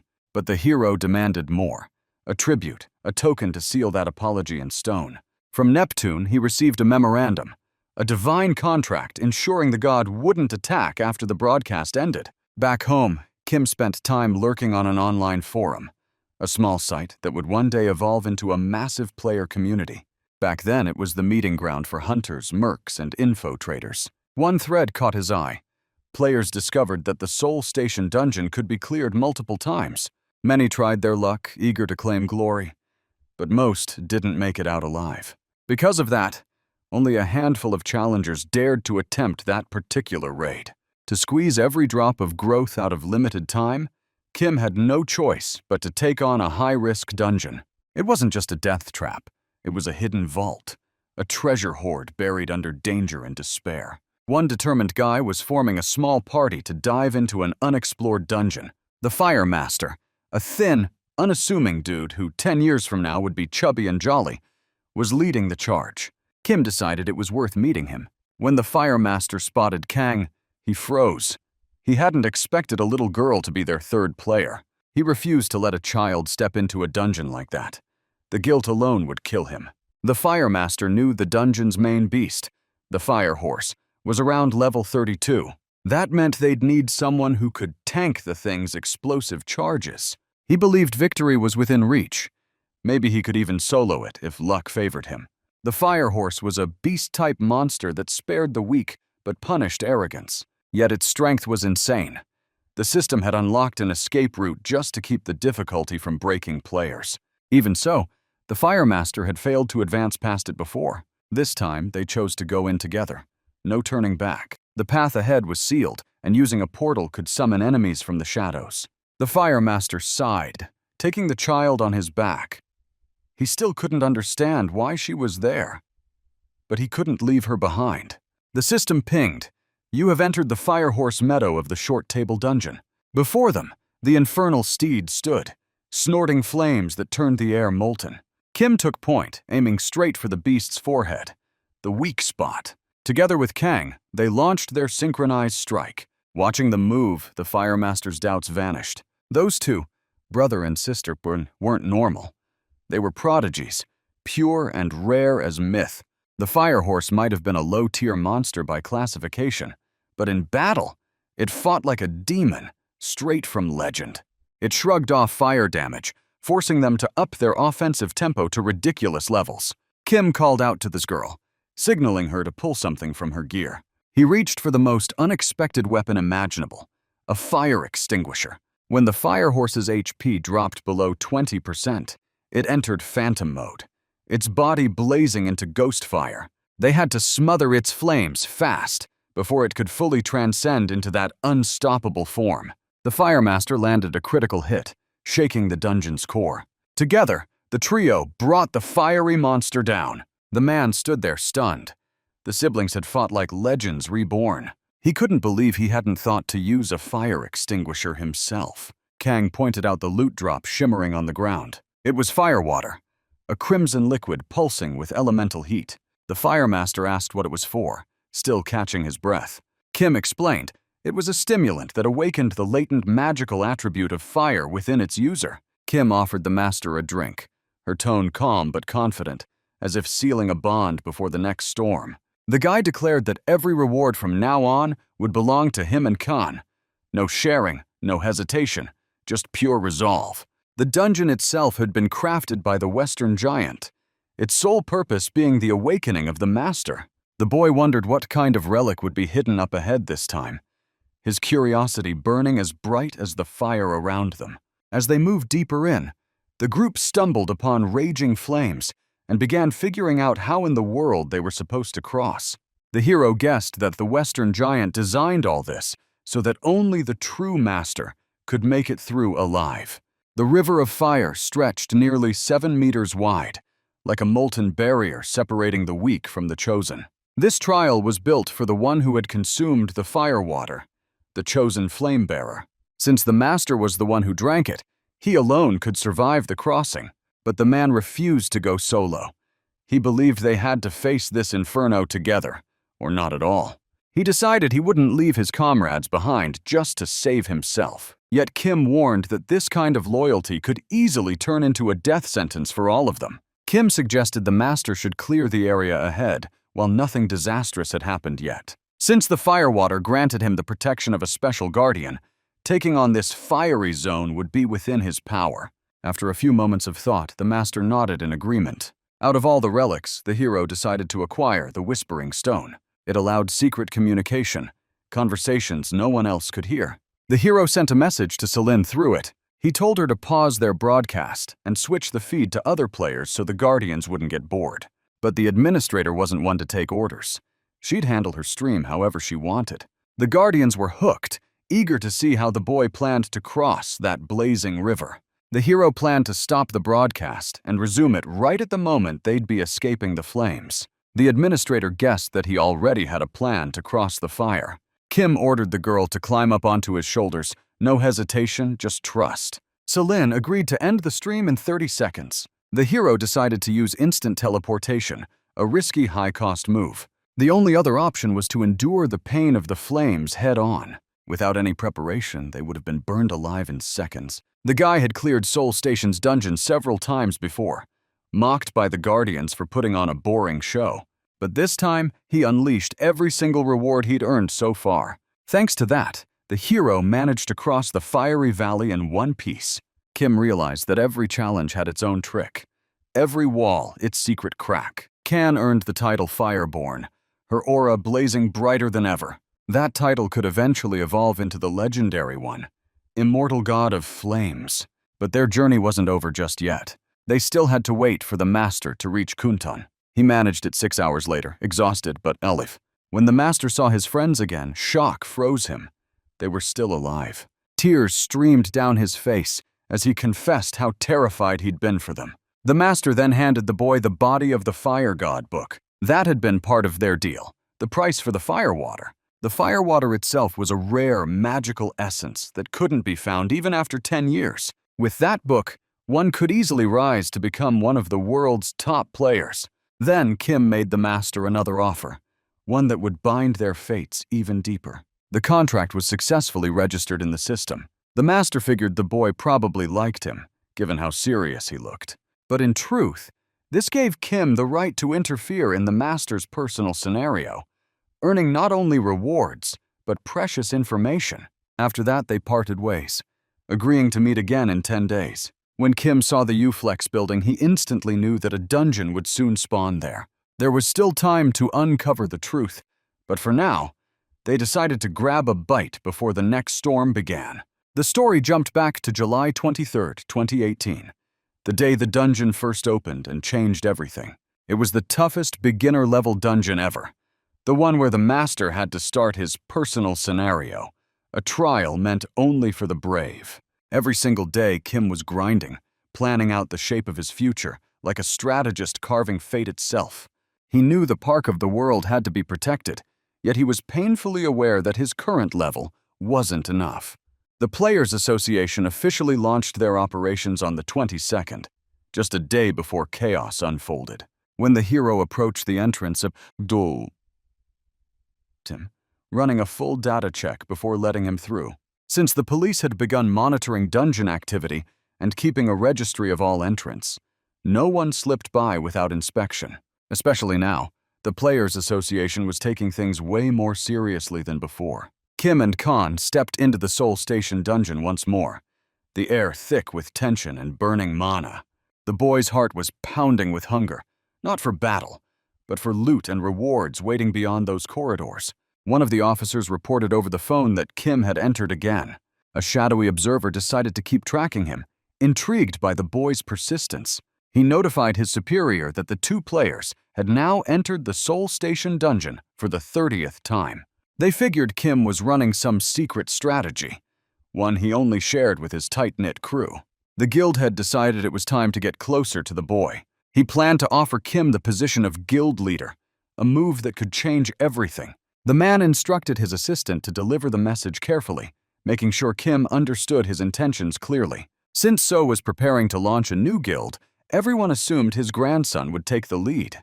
But the man couldn't shake off the memory of Kim's piercing gaze, a look that seemed to see straight through him. Kim could become their legendary blade, the sharp edge that would push the guild 10 steps ahead of the competition.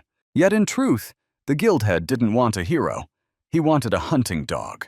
Meanwhile, Khan received a notification about a hidden fragment and asked if they were going to challenge it. Kim refused. The hidden zone only appeared once a player hit level 30. Their levels were already among the best, so they decided to skip that path for now. The team agreed to regroup the next day and aim for the second floor instead. After checking Shin and Su's stats, the boy realized they needed to clear the dungeon at least 25 times more. The next day, they all entered the second level together, ready for what lay ahead. Stronger monsters awaited there, and there were no safe zones this time. The risk of getting ambushed right at the entrance was insanely high. The hero could tell that Khan was a born genius. She instantly blocked the first attack without hesitation. Their enemy specialized in long-range assaults, sniping from the shadows. The system announced the first quest: eliminate the orc archer. Kim knew this was it, the time to face real monsters, not training dummies. Most beasts that spawned right after the tutorial were fragile against basic weapons. But orcs? They had natural resistance, impervious to flame arrows and normal blades. One of the orcs lunged at Khan, roaring like a beast possessed. But she countered flawlessly, deflecting 2 more incoming strikes. Kim ordered Shin to follow his lead without question. At first, she did not fully understand what he was planning. From the second floor onward, they had to fight as one. No solo moves. A true team, where everyone knew their role and trusted the others completely. Only then could they clear the dungeon without a single casualty. Shin dashed into a blind zone, dodging an arrow that could have ended her right there. Plus, the orc's reaction time was nearly twice as slow as Kim's lightning-fast reflexes. In that instant, the girl decided to unleash the demon step technique. Kim's eyes widened. She finally understood how to move like a predator in the dark. The treasure of the heavenly demon, a technique bestowed only upon true masters of the celestial demonic mountain. With that, they maneuvered around all the orcs and took down the archer in a clean strike. But another orc released an arrow that pierced straight toward Shin. Kim dove in without hesitation, tackling her to the ground and taking the hit himself. When they stepped onto the second floor of the dungeon, Kim didn't bother explaining the plan in detail. He knew his crew didn't need a lecture. They were built different. His teammates weren't the kind who needed things spelled out. They read the battlefield like a second language, understanding everything without a word spoken. Each of them fought under different conditions, pushing through chaos in their own way to reach the goal. Kim didn't appreciate Shin's sudden strike. She apologized, knowing she had crossed the line. He warned her that one reckless move like that could have jeopardized the entire squad. Shin realized she was the only one who had failed to complete her task, while everyone else had nailed theirs. She didn't want to be a burden. She wanted to repay the team for their trust. Deep down, she wished to grow strong enough to stand beside Kim. Then the system announced a shift. Her profession had changed because of a title. That kind of evolution only triggered at level 30, after forging a contract with the Guardians. The Guardian had originally offered that title to Kim himself. Kim knew that only a full squad of 8 could stand a chance against the Demon King, so he turned down the title. He had come back to the past to surpass the Swordmaster, not to be bound by another title. Shin couldn't understand why he'd refuse such power. Kim explained that he'd seen a glimpse of his own potential. His path was already set. His intuition allowed him to simplify any battle for his team, reading combat flow like an open book. Shin believed that Kim was born to lead. He considered leadership not a burden, but a gift. his unique talent. Shin noticed something strange. When she followed his commands, it felt as if a glowing path appeared before her, guiding every step. Kim believed her swordsmanship potential far outshone his own. He also knew that the title suited her far better than it ever could him. With it, she could blaze brighter than anyone else, perhaps even become the most renowned player in the world. The title was officially offered to her. Kim warned her never to share that information, not even with friends. Veteran players knew better than to expose their titles or guardian contracts. After that, they entered a village of orc warriors together. The team instantly realized another battle awaited. The script of the second barrier had changed slightly this time. Orcs no longer turned to stone after destroying the purification crystal. They had to destroy 3 crystals within a set time, or a hunter would appear, and that would be game over. Sue spotted several orcs noticing them and closing in fast. Kim ordered everyone to split up and hunt for the crystals while avoiding direct confrontation. They had 10 minutes to pull it off. Suddenly, a towering orc warrior emerged before them, a beast of brutal strength. Sometimes, dungeon scripts shifted mid-run. Usually that happened when a player's growth rate was off the charts, which made defeating that creature way harder than usual. It was a monster that grew stronger the longer it fought, a nightmare that fed on endurance. At the start, it could evolve only into a sentient orc warrior. But that evolution gap was massive. Its level could spike close to 40. Kim realized that if the hunter joined the fight, they'd lose any chance of clearing this stage. He needed a new plan, something unconventional. He gripped the iron rod he'd picked up earlier, a key item that might turn the tide.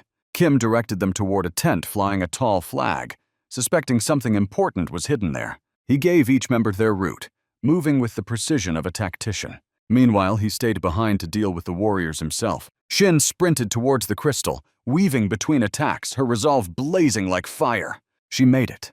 The orcs, who had been hunting her relentlessly, suddenly stopped. Something in her presence, fierce and radiant, broke their will to fight, and they knelt, surrendering before her strength. When they peeked inside the tent, they found all the orcs asleep, sprawled out like beasts after a feast, unaware of the danger creeping in. Since the petrification effect was gone, there was no easy mode left. They had to fight their way through. Kim quickly shared the cleanup plan with Shin, giving her the details she needed. Sue and Kang were to break through the orc ranks head-on, carving a path of chaos. Meanwhile, Shin pounced on one of the creatures, her blade flashing with intent. Her strikes sliced deep, leaving trails of blood that shimmered under the dungeon's eerie light. Then she unleashed her quick strike skill, her speed blurring into a crimson storm. The noise woke the rest of the orcs. The entire camp erupted into fury. There was no point in Kim rushing for the crystal now. Destroying it wouldn't end the fight. The enemies would still remain, so he had only one choice: eliminate every last one of them. He struck them one by one, slicing throats with surgical precision. He couldn't overcommit, only hit, fade, and strike again like a shadow. The team soon realized something crucial. The head orc had a serious weakness to blood. As the scent filled the tent, the chieftain grew delirious, turning berserk and slaughtering his own warriors. Then they saw it. The orc's body began to expand, muscles tearing, bones reshaping into something monstrous. Kim stepped forward. He decided to face the giant head-on. That was their only path to survival. In that moment, the system rewarded him with a rancor skill: resistance to mental attacks.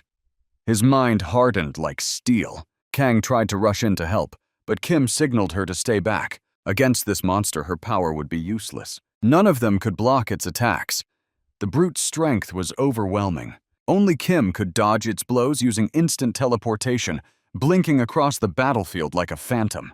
He was the only one who could get close enough to strike. At that moment, Shin remembered what Kim had told her about dungeon cleanups. Inside the small pouch he'd given her earlier were beast horns. They carried a paralyzing venom, a toxin born from the training grounds of wolf dens. It was a trophy from one of Kim's earlier trials. The horn alone couldn't fully paralyze the great orc warrior, but it was enough to slow him down, to make his movements heavy and sluggish.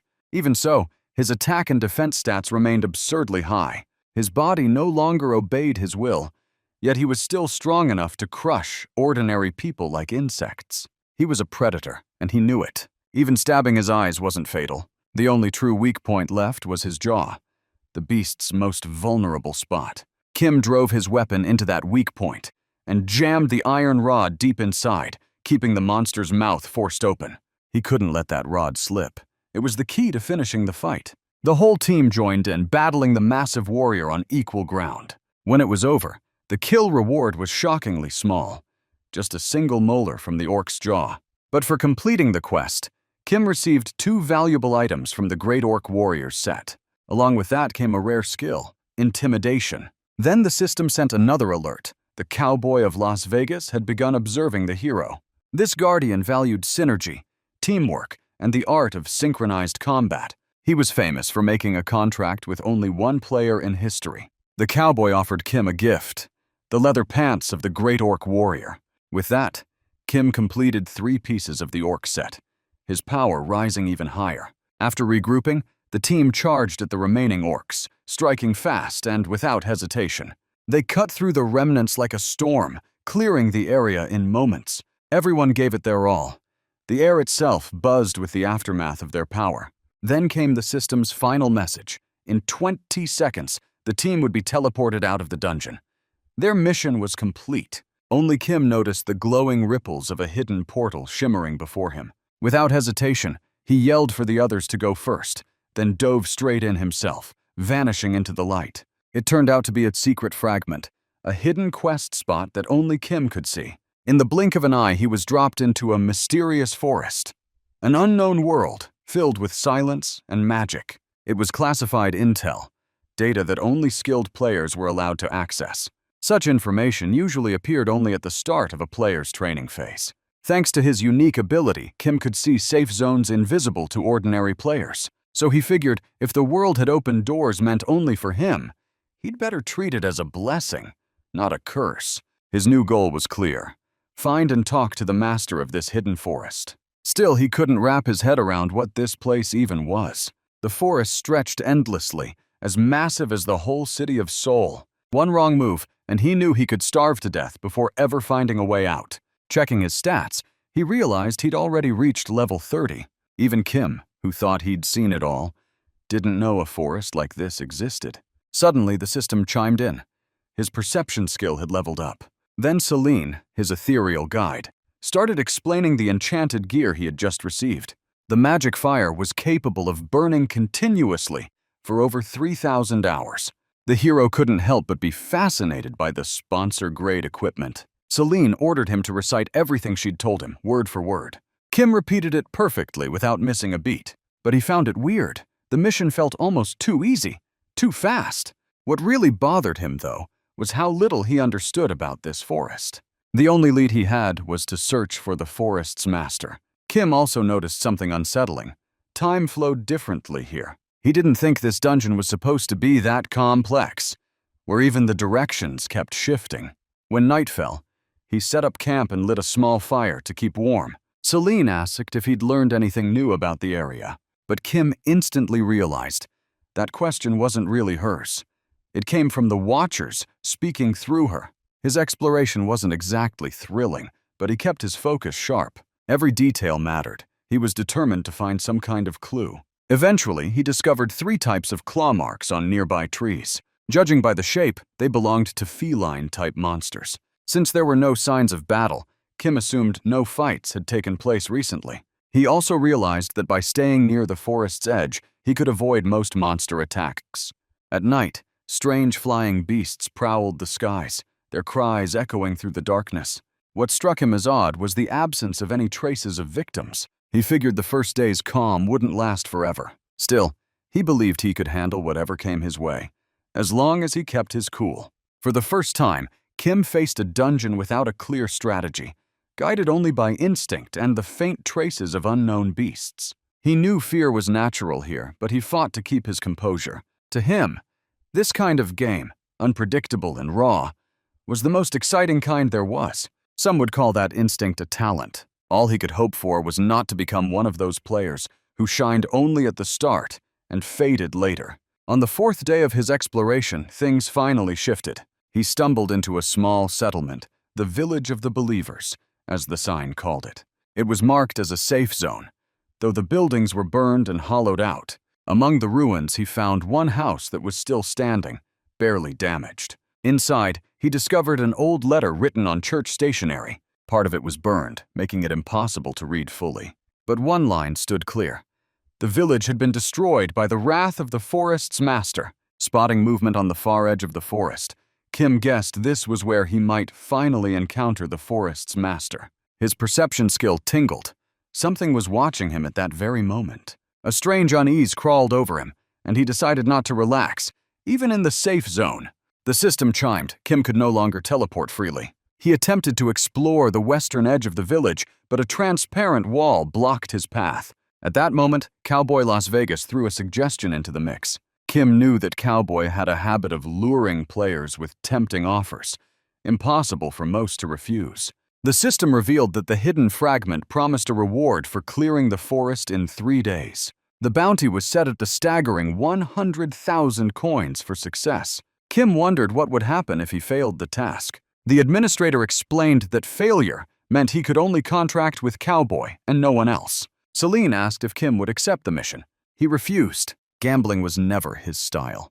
Occasional risks were fine, but he wouldn't make a habit of it. Kim knew clearing the zone in 3 days would require more than skill. It demanded luck. Only fools made blind bets without any intel. At level 29, turning down such an offer might seem laughable, but he didn't care. He decided to follow the letter's instructions and head to the eastern village of Dante. Since the journey was long, he needed to find food. So he hunted a native boar. While tracking it, he learned several things about the forest paths and the creatures that roamed them. The boar was a powerful monster, roughly level 25. Kim knew creatures like this were usually hyper-aware of their surroundings. Yet these boars showed no fear at all. He assumed no one had ever hunted them before. They had no natural predators. The system announced that he had obtained a fruit basket. Still, the sensation of being watched persisted, triggered by his heightened perception. An unknown observer had been tracking him since the village. Kim guessed it might be the forest's master keeping tabs on him. He had gathered plenty of info, but the nagging feeling that he'd missed something refused to leave.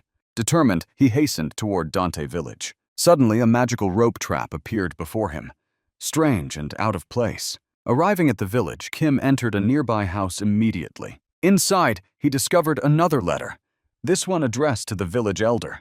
The message spoke of a sacrificial ritual. He realized that failure to perform the ritual might result in the same fate as the burned village. All the other houses were scorched to ashes. Outside the house, Kim noticed a well.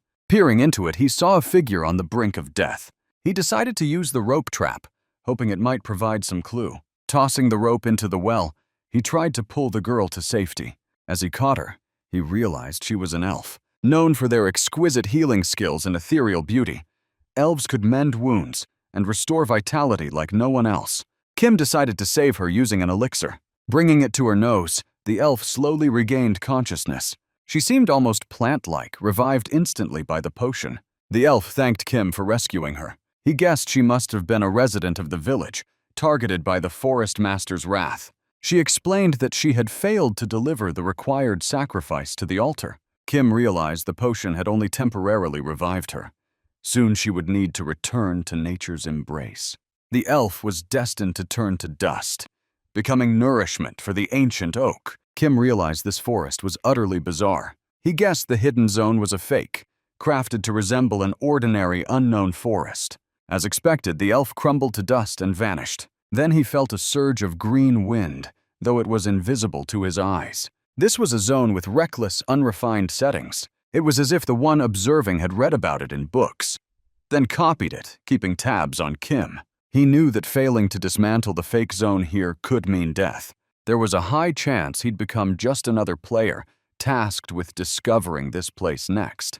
His perception reacted to the intense will of a true player. Kim was sure the fabricated zone had definite boundaries. Letters hinted at the far east and west edges. Approaching the limits triggered alerts that he couldn't go further. Enraged, he resolved to break through the fake boundaries. At first glance, it seemed he was still in the old forest, but the scale had shrunk dramatically.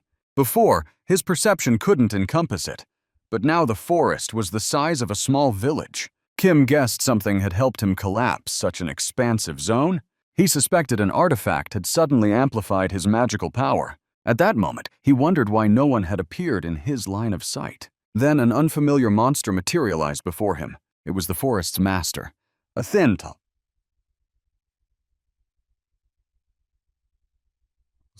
The creature had 3 evolutionary stages. When they first appeared in Italy, 400 people had been devoured at that very spot. But now, he faced only a stage 1 goblin. The goblin felt embarrassed and fearful, worried Kim might steal its treasure. Kim knew the goblin had hidden its magical enhancement stone behind it. Flustered, the goblin's intellect had dropped to that of a child. Kim unleashed his special instant strike skill. He knew such a powerful technique would leave an opening, but he managed to defeat the goblin. Kim realized he had handled everything skillfully. He decided to leave, planning to claim his reward, and to seize the magical stone, a valuable artifact. But approaching closer, the item was gone. He suspected he might have missed something. Suddenly, a chipmunk appeared before him. The creature extended its tiny hands toward Kim, as if expecting something. No path to the forest's edge appeared, and there was no exit from the dungeon either. Kim guessed the chipmunk was the final puzzle of the zone. It seemed like an unexpectedly tricky beast.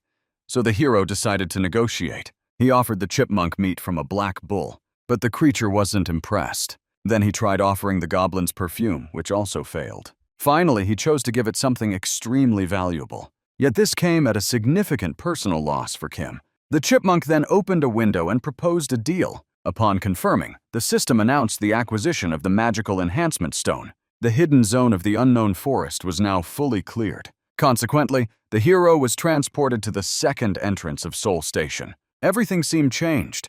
The observers tracking the players were nowhere in sight. At that moment, he felt the scorching heat pressing down on the streets. Glancing at his phone, Kim realized 3 whole months had slipped by. He decided to call immediately. Returning home, he reunited with his family once more. Everyone had been worried sick about him. Turning his head, he spotted the chipmunk and wondered why it was there. It turned out to be a new toy of Khan's. Kim couldn't understand how an ordinary chipmunk could possess so many unique skills. The girl named it Darren. Strangely, Kim became the master of Darren. Missing 3 months felt catastrophic.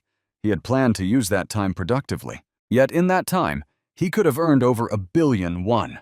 He realized he faced a critical choice. He had to choose a guardian. This was a pivotal moment, one that would shape the path of his game. On Selin's channel, such attention had never been gathered before. Kim received 5 offers. For a mid-level player, luck this extreme was unheard of. Even one guardian choosing them was rare. He had never even heard of anyone receiving 5 messages simultaneously. Kim was confident his talent was so extraordinary, it had transformed an ordinary human into a prodigy. Selin asked which guardian Kim wished to contract. He knew all of them were exceptional. Choosing just one seemed impossible. Each proposal was sharp, calculated, and clever. Kim realized he could select only a single guardian from them all. In that moment, he sensed something strange. It was as if something invisible lingered in that space. So he focused his perception. Kim discovered an unknown observer had not sent him any messages. From the very beginning, this guardian had been watching him closely. On the first day after returning to the past, the guardian had been observing him from the start of the game. Its special skill, the eye of the cold-blooded observer, had essentially become his perception. Kim also knew this unknown observer often operated beyond reason, bending logic to their favor. The Turtle Nest reward wasn't at the level of a mid-ranking administrator quest. Ordinary guardians usually set their sights on fame, making themselves widely known. Kim realized this guardian relied solely on hidden, secretive methods. The guardian could subtly convey intentions through secret channels. This allowed Kim to detect another hidden message among them all. From the start, he intended to choose that guardian. Kim signed a contract with the unknown observer. By the description, the class wasn't flashy, but he was prepared for it. He decided to open the hidden shop on the 2nd floor of the tower. His choice disappointed him slightly, yet the system announced his promotion to observer. Still, Kim couldn't fully grasp what this class entailed. An official had already been dispatched from the office to meet him. They had waited 3 long months for his arrival. The door only visible to Kim appeared immediately after completing the 2nd level of the Seoul Station dungeon. Kim realized it was a hidden zone, and entering it transported him to an unknown forest. Searching for the forest master to complete his task, he constantly felt a gnawing discomfort. Using every clue and his own insight, Kim gradually unraveled the true nature of the forest. In the end, he had triumphed over the Goblin Master. The deal he struck with the chipmunk that appeared out of nowhere had also turned out to be incredibly lucky. The only thing Kim couldn't wrap his head around was his observer class. It didn't even have basic attack or defense skills. By leveling up his perception and sharing skills at the right moment, the King of Fists could have delivered a one-hit kill. The problem was the leveling process. It could have taken 5 years, but Kim could handle it much faster. That gave the hero a strong feeling that he would succeed. The system announced the hidden identity of the unknown observer. The observer didn't want it known that he had signed a contract with Kim. Kim promised to play as best as he could. Lying on his bed, he pondered the need to change his profession. Suddenly, he noticed 7 missed calls from Shin on his phone. The girl informed him that the next day, a players' assembly would take place. It was time for active moves from the Players Association. At that moment, Kim realized someone was outside his door. Opening it, he saw a man. It was Chol, the head of Sunshin. Kim knew the name well. The man was the head of the HR department in the Players Association. Chol apologized for the late visit. Kim asked why Sunshin needed him. The man explained that the leader highly valued Kim. He offered him the position of guildmaster for the Shield Guild. The guild had been growing rapidly, backed by Sunshin's support. Kim was also offered 200 million won, additional benefits, and a fast-tracked salary increase. This was a first and last offer of this scale, with no extra checks. They expected good news from the hero. Kim realized they were confident he would accept, but he knew this offer came from the company Sunji. There was no malicious intent, yet it felt humiliating to him. With the magic enhancement stone already in his hands, worth 10 billion in 3 years, it seemed trivial. Kim also thought the unknown observer would likely disapprove of such an offer, so he decided to play it his way. His team worried about him as well, and surprisingly he found that comforting. The team members had also achieved a lot over the 3 months. That day, levels were being measured, and Shin and Su had already received theirs. Since Kim refused the measurement, his level was F, just like Khan. He considered that high ranks were only for combat class players. The official assembly was about to start. Sun was also present. Kim realized Khan had helped him build rapport with everyone. Glancing at the clock, he knew it was time to start. But not everyone had arrived yet. Then his gaze landed on one person. This marked the starting point for the day's events. John had signed a contract with the brave Lion King and was searching for a target he could challenge. He selected prey that was neither too strong nor too weak to showcase his courage. Kim had explained to the administrator the day before what could happen. But at the players' assembly, a conflict erupted between Taejon and Guak. John intervened between the players. Kim knew this scene would be pure entertainment for the observers. The mid-level administrator Percy didn't like John picking on a player during a live stream. Percy tried to provoke the event further, planning to strike the boy. In that instant, Selen stepped into their conversation. She reminded them that no force could be used against a player. Percy bristled at her interference. Kim understood that once Selen intervened, resolving the conflict peacefully would be extremely difficult.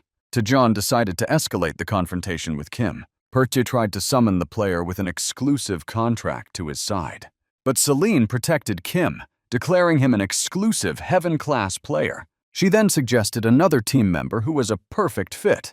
It was Shin, who was thrilled by the opportunity. Taejon assumed Kim was hiding behind the girl, but Shin immediately pressed her sword to his neck. It was a defeat without a single blow, yet the end only came with the opponent's death. The girl dispatched him swiftly and effortlessly. Kim had no doubt Shin would handle the task. Even at first place in skill level, he could track Shin's mana flow and movements. Kim also gained experience for the team. The experience boost surged by 80%. Now he understood the observer class far better. Everyone applauded Shin's flawless display. Gusun was also present. A professional coin thief, he hunted novices. He possessed a unique pocket-opening skill. His sights were set on Kim, the richest player. But Kim suspected there was more than one genius thief in the area. In the end, Kim robbed Gusun before Gusun could rob him. His genius went unnoticed even after the theft. Typhoon always remembered the players and those who aided him. He thanked Shin for her protection. Kim enjoyed interacting with the boy. He realized Typhoon had the mage class. Kim was surprised the hero sensed this instantly. Kim suggested heading to the 12th floor for the assembly. The team managed to arrive on time. Typhoon was now their ally, marking the completion of the first stage. Next came the serious part. But everything would be interrupted by the sudden appearance of gates. This was where Typhoon awakened. Kim decided to assist his awakening and gain something for himself. Everyone entered the sudden gates atop the wind hill. These mysterious gates appeared without explanation.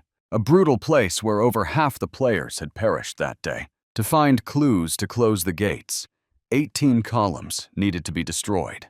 A slow, intensifying wind tore players apart. Monsters appeared too, nearly impossible to hunt at their current level. Without knowledge of the strategy, Kim couldn't have predicted what awaited, but he had to be there to awaken Typhoon. He was confident his plan would succeed. Destroying the 7th column, the landscape was about to shift. Before them rose the central column. They knew to locate the gift cache at its peak. The active phase of the sweep had begun. Darren brought Kim the Wind Shoes tool. It enhanced compatibility with wind and created synergy for movement. Kim could now save precious time. Selen had doubted him, betting he would fail. If he succeeded, she promised to open her mid-tier shop. Thus, the mid-tier shop was unlocked for him, but all item prices had spiked tenfold. So Darren secured more funds for Kim. The genius chipmunk had saved him. The massive expenses strained him, yet he decided to invest. Kim had seen the blue light barrier before. In the safe zone, he could finally work on it calmly. He decided to enhance the wind shoes. It became a blue-tier enhancement.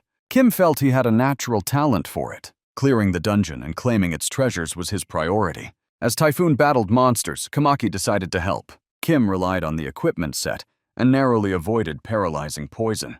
But according to his plan, Typhoon would remain unharmed. Kim warned the boy that the wind would blow again soon. The boy pledged loyalty to Kim until death. Kim assigned him a task. He had to retrieve the treasure cache. Kim lent him the wind shoes. Typhoon couldn't believe a rare tier item had been entrusted to him. Kim judged that the boy could wield it more efficiently. Typhoon couldn't understand why Kim was so generous. He asked what he was supposed to do. The wind current encircled the central column. Typhoon just had to ride it. Kim observed that the boy read the wind perfectly. One wrong move, and he could fall into a lethal gale. He was extraordinarily talented. Kim asked Sangu about his attack range. He suspected monsters would appear near the central column. Looking up, they saw a bird with a human face from Korean mythology. Kim ordered the man to take it down. Sangu cleared the path for Typhoon. By then, 11 columns had been destroyed. An observer's role meant minimal intervention, but in unexpected circumstances, Kim was ready to step in.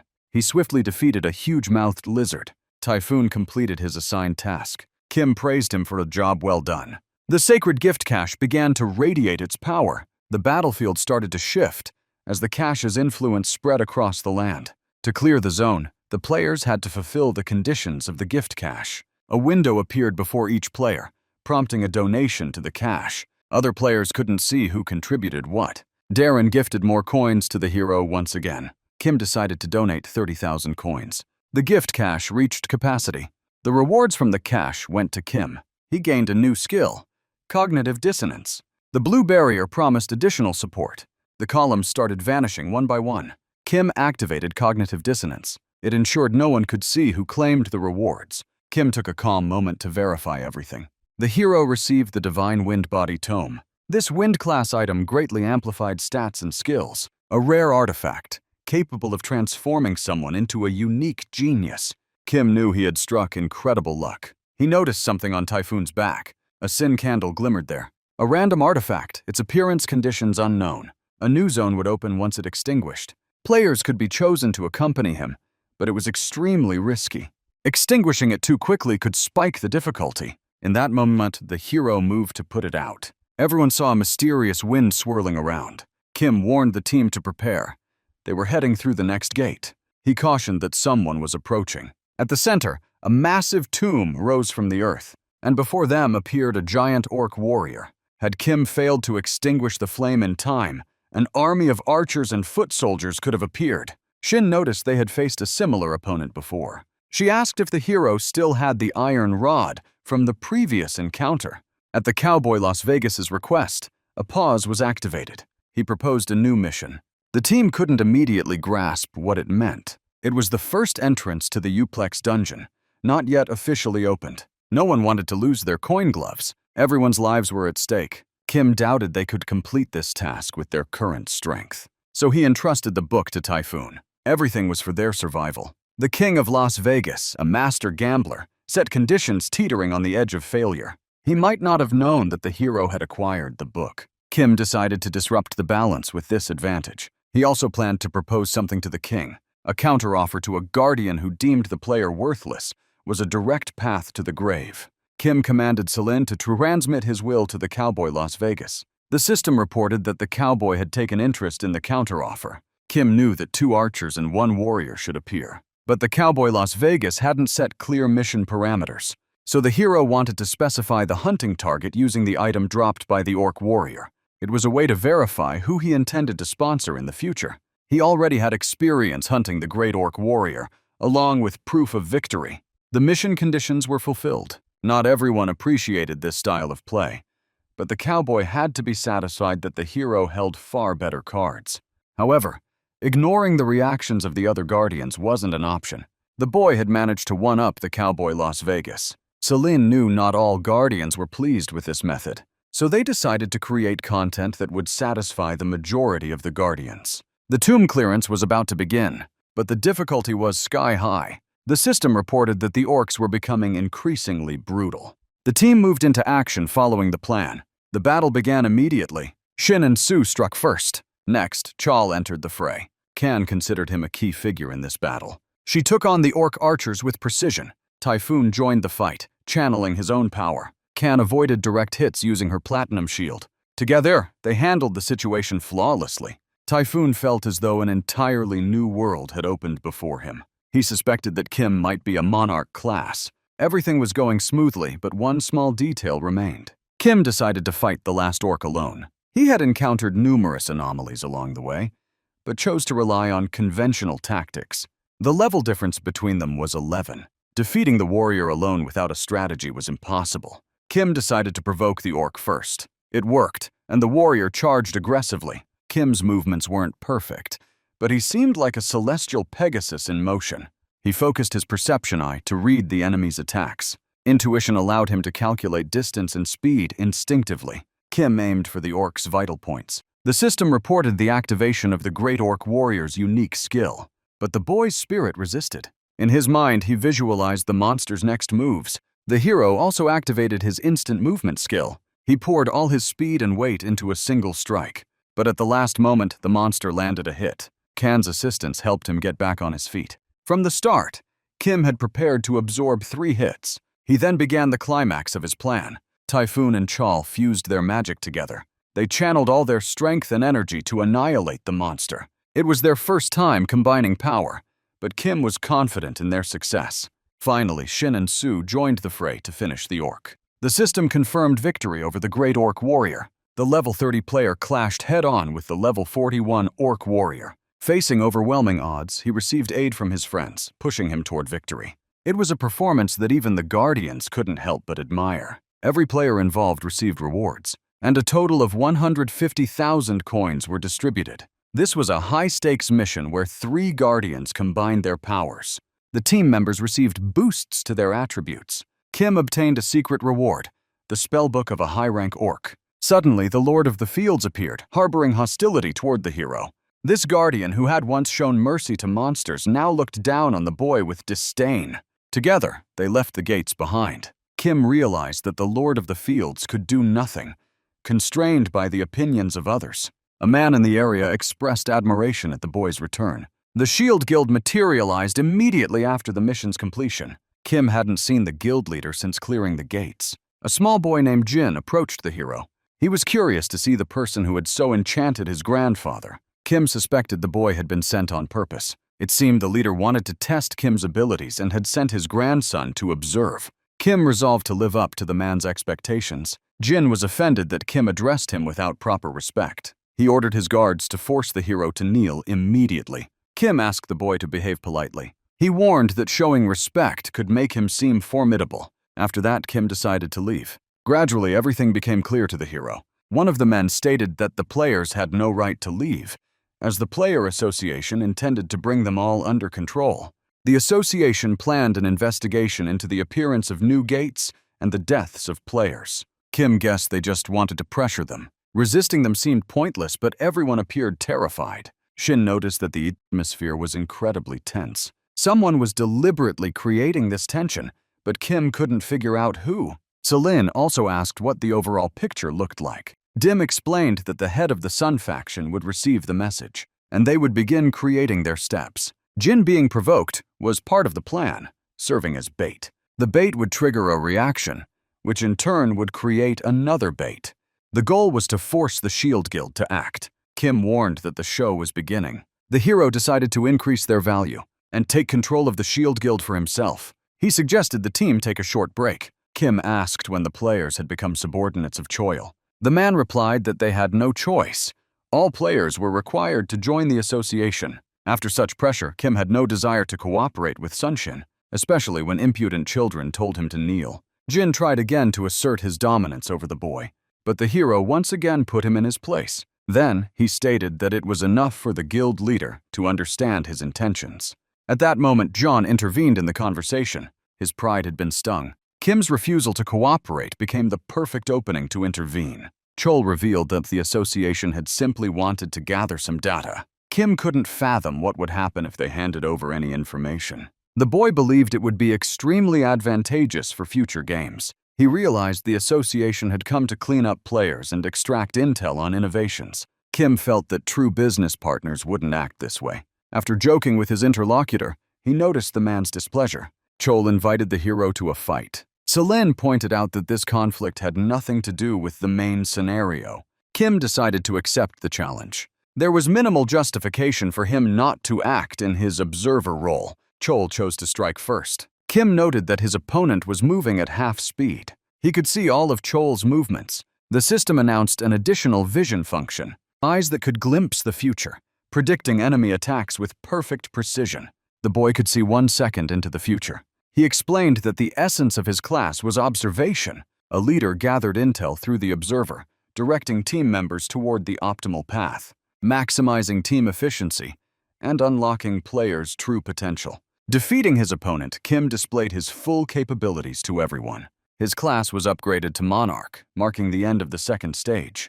Yet he felt it wasn't truly over. At that moment, someone addressed him. The brave King Lion and John could not surrender so easily. The Lord of the Fields also decided to act. John entered berserk mode, charging with monsters to attack the boy. Chol wanted to incinerate them, but the hero stopped him. This hunt was not theirs to claim. Police stepped in to protect the team. Kim warned them that conventional weapons would be useless against the monsters. He realized the special forces seemed to have been waiting for this moment. The police tried to hold the monsters back, preventing them from approaching. The guild had to take the initiative in eliminating the threat. But ordinary weapons were powerless, so reinforcements were required. Monsters attacked from all sides. Kim had one method to stop the monsters and save everyone. The guild was shaken by the crisis. Kim decided to make one of the members a hero. The man couldn't comprehend what was happening. The hero asked for 5 minutes to align his abilities to the optimal state. He instructed the man to attack the monsters alongside the guild, granting him the title of hero. The man activated his eyes of truth. It turned out he already possessed this unique skill. Kim realized the man had a special power. The eyes of truth did not affect him. All items and materials from the hunt became Kim's. Every player was to receive 100 million coins. Tal refused to accept the offer, but Kim was confident he could handle it. Because the shield would have no chance to escape that place, Kim announced that the hunt had officially begun. Tal realized Kim was a dangerous player, impossible to read, with abilities that defied reality. At that moment, something strange began happening with the monsters. Kim understood his plan had taken effect. With the current forces, defeating such orcs without losses would have been impossible. But the book changed everything. Even hybrid orcs and werewolves could not escape its influence. Kim unleashed the power of forced subjugation. Every strategy revolved around the book. His eyes of perception sensed an unusual energy. John wasn't just standing there, something was happening with him. Kim decided to attack the man. Using instant teleportation, the hero dealt with him effortlessly. Meanwhile, a helicopter hovered over the player association's territory. They realized that the monsters that appeared were already weakened. Everything ended exactly as Kim had planned. The public assumed that the Shield Guild had defeated the monsters. So the team decided to leave everything to Sonshin and departed from the scene. Outside, Kim felt that Typhoon wanted to discuss something with him. The boy mentioned that when they exited the gates, he had received a new notification. It stated that the Wind Temple dungeon could now be opened. Typhoon apologized for revealing this information late. Kim felt the boy wasn't obliged to report to him. Typhoon thanked him and pondered where to find the foxtail. Kim recalled that the Wind Temple dungeon had been notorious for being cleared solo by the boy in the past. Kim assumed it was meant for one person, but hadn't thought about the tail. Yet it had ended up in his possession, so the hero used it in the Valley of Fire. Kim explained that the leaves of the tail came from the six-tailed fox he had already defeated. In the past, the state had hidden the very existence of that monastery. Everything seemed strange to the boy. He felt that some serious mistake had occurred in the past. So he decided to continue the game, determined to uncover the truth eventually. Upon arriving home, Kim's sister immediately asked why he had gone to the players' gathering. She had seen the news about the sudden gates and monsters, and was terrified for her brother. The news had reported everything immediately after the event concluded. Kim decided to have dinner first before discussing work. He also mentioned that a guest was expected to visit soon. The boy rose and headed for the door. Outside stood the police, suggesting that the hero accompany them. Chol could not understand who Kim truly was. After all, orcs of that kind were far from ordinary monsters, yet the boy had managed to handle them. Even his grandfather took an interest in the hero. Thus, the guild found a reason to accuse him of assault. If the boy refused, they intended to eliminate him. At that moment, Kim's lawyer entered the pre-trial room. He asked whether any arrangements had been made with his client. But to Kim, everything seemed painfully obvious. The boy inquired about John's condition. After all, it was because of him that the police had taken him. Everything had happened because of leniency. One of the guards had tried to seize control over his body. The only way to stop him was to strip him of consciousness. Kim explained that the guard could have killed them both, and in doing so, he had saved their lives. The lawyer couldn't grasp where the boy had gotten such precise information. Administrator Silin confirmed Kim's words, so the lawyer decided to speak with the hero alone. The real conversation began without the police hovering over them. Kim was the first to speak. Since John remained in a coma, there was no one to report the attack. The hero was unknown to the press, and all attention focused solely on the guild. Judging by how fast the police had arrived, Kim realized that powerful authorities were targeting him. This was someone who could control information and wield influence. The lawyer revealed he had come to remove the charges from the boy, but Kim couldn't figure out how the lawyer had known his location. So he decided to engage in the conversation and make the time useful. The man knew that Kim had scared his brother and spoken poorly about his grandfather. Kim explained that the guild leader had sent his grandson to him for no reason at all. The leader was merely curious to see how the hero would handle himself. It was a method to acquire precise information. Kim responded accordingly to this move. The hero couldn't quite understand the man's intentions. The outcome of this agreement also influenced the leader's opinion about the man. From that point, negotiations moved in the direction Kim desired. All attention went to the shield, while the players gained practical benefits. The man couldn't believe Kim was only 20 years old, having acquired so much information. Yet he couldn't understand why the hero had refused the fame and honors. Kim explained that the one who had contracted with him didn't want him drawing attention. The man promised to ensure Kim could return home safely. Kim realized that the guild leader's son was on his side. He also intended to demonstrate something to the other guild members to convince them to cooperate. Ben Gil Sop would become a strong player, capable of competing with Shin. The hero decided to show him and the guild the massive difference in their skills. To dispel doubts about their cooperation, Kim proposed that L test him in PvP. The man accepted and quickly set a date for the test. The hero already had enough information about it. He decided to prepare properly, being someone who could change the course of the game. The boy met with Typhoon. Typhoon returned his wind shoes. The special skill could turn a battle in his favor. Typhoon warned that only a wind class could wear such shoes. Afterwards, Kim decided to check the other items he possessed. He had 4 pieces of equipment. Since his opponent was level 30, he could fully block 1 attack. Then he went to Shin to borrow her sword. Having earned the title of Heavenly Demon, she must have possessed some powerful artifact. She handed over the legendary sword, passed down to the heir of the Heavenly Demon. Kim hadn't expected her to have such an item. It was one of the most powerful and renowned swords, ranking among the top 10 in the world. The next day, Kim headed to the player center for the battle. Usually, fights took place in designated arenas, but this time, it would happen atop a rooftop. He knew that if players with raw physical strength fought inside, the building could collapse under the chaos. The boy realized the commanders didn't grasp the fundamentals of battle at all. At that moment, L approached the hero. Also present was the golden priest, Jin. A player named Ji asked why he chose to hold a closed duel. Kim explained he wanted to avoid unnecessary fame. Ji thought the boy would be crushed. She added that if Kim lost to a member of her guild, they'd celebrate it together that evening.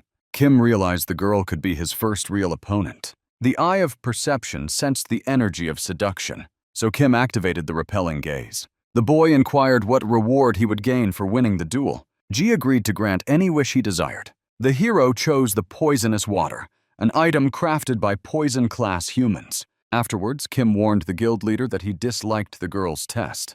This meant he could cease cooperating with the guild. Kim hoped the duel would end fairly and honorably. Ben appeared before him. It was time to reveal the limitations of their world. Ben's primary weapon was a spear. Kim had no main weapon. The entire duel scenario had been meticulously prepared, and Kim adjusted it on the fly. The hero decided to initiate the match. He proposed a pact with his opponent. The boy declared he wouldn't move, making himself unable to dodge the first attack. L didn't understand what was happening. Kim resolved to stand his ground and wait for the strike. Ben felt utterly bewildered. Kim wanted to convince everyone he could defeat Ben with overwhelming superiority. So Ben struck first, yet he failed to cause the boy any pain. The effect of the equipment set allowed Kim to absorb the blow. The item's effectiveness and value shifted entirely depending on how it was wielded. L realized this would not be an ordinary duel. Kim thought that once the shield integrated the value of new moves into his consciousness, it would influence other players. At that moment, the guards glimpsed the image the boy had drawn. The next step, the hero decided, was to unleash the sword. He fully anticipated Ben's movements. Kim skillfully countered every attack. Ji was captivated by the boy's ability. She was certain that if Kim wished, he could annihilate them all. Ben claimed the victory was unfair, citing the equipment disparity. L rejected his argument. Kim's team lifted him onto the rooftop. They immediately realized the hero had won the duel, but L proposed a rematch. Kim announced a guild versus guild battle. The guards agreed to the proposal. Everyone moved into the designated zone. The teams consisted of 6 players against 6. The opposing side had been on edge ever since the hidden fragment was announced. Kim asked his team if they were ready for the fight, deciding to assign roles with precise strategy. Each player engaged their opponents with fluid skill. Every member carried experience from battles like this, honed over countless encounters.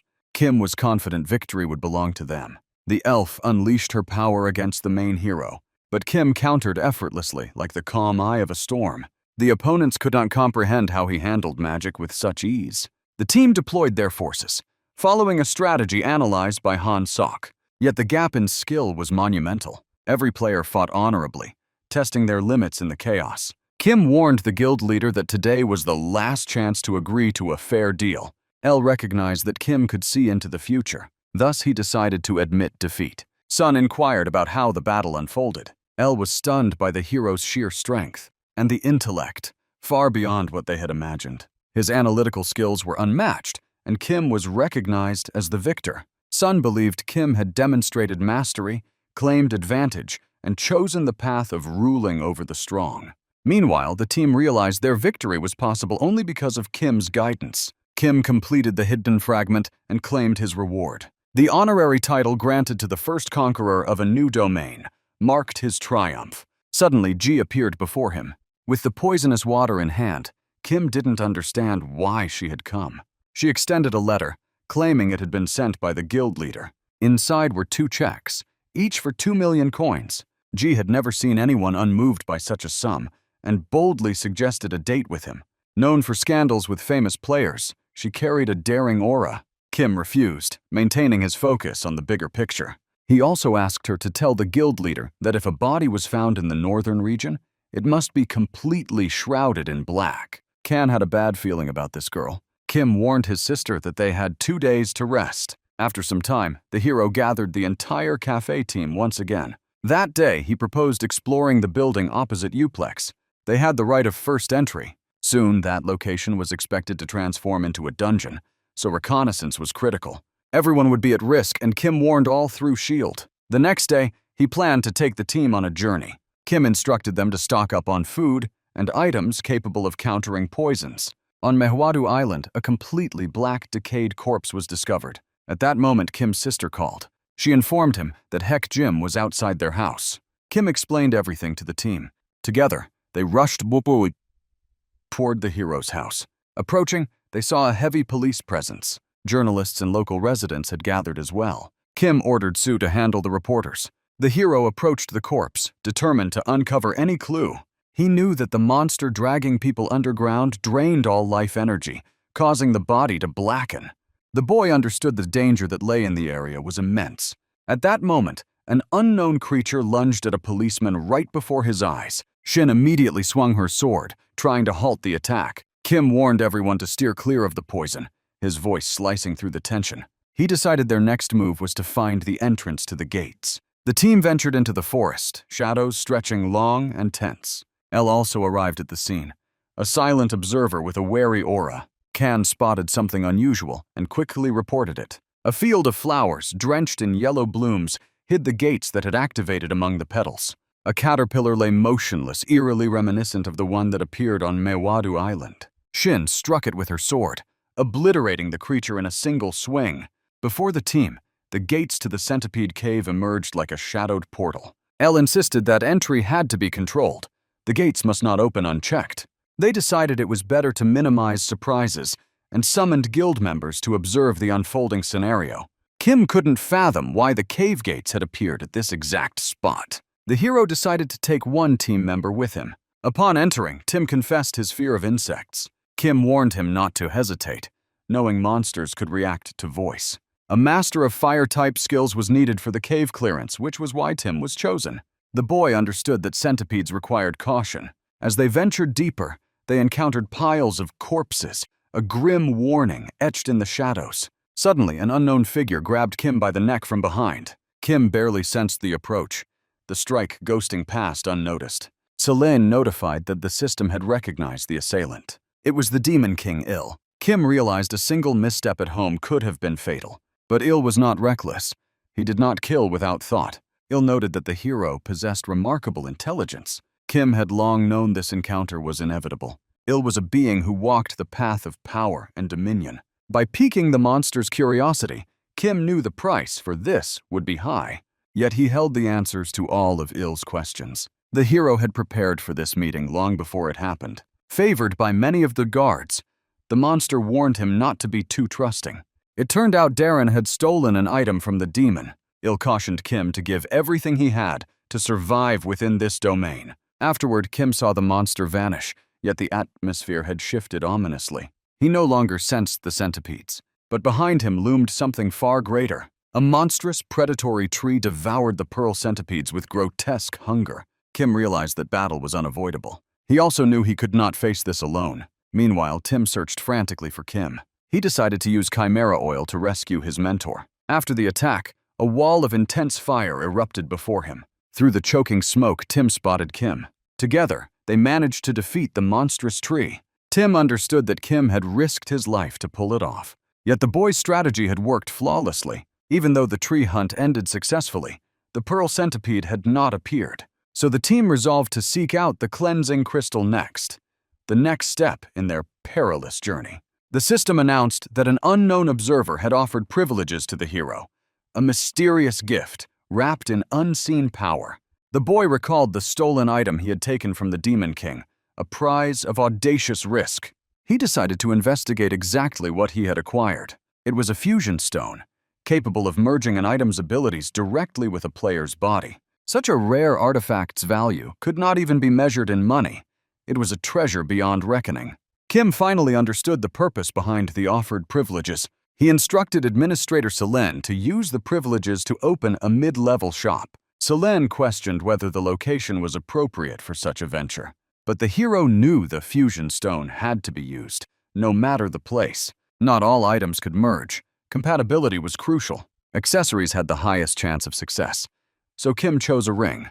Taking the ring, he decided to enhance it threefold, the stone pulsing with latent power. The system confirmed that Legolas's ring had been successfully amplified. The special ability could only be used once, but its utility was unmatched.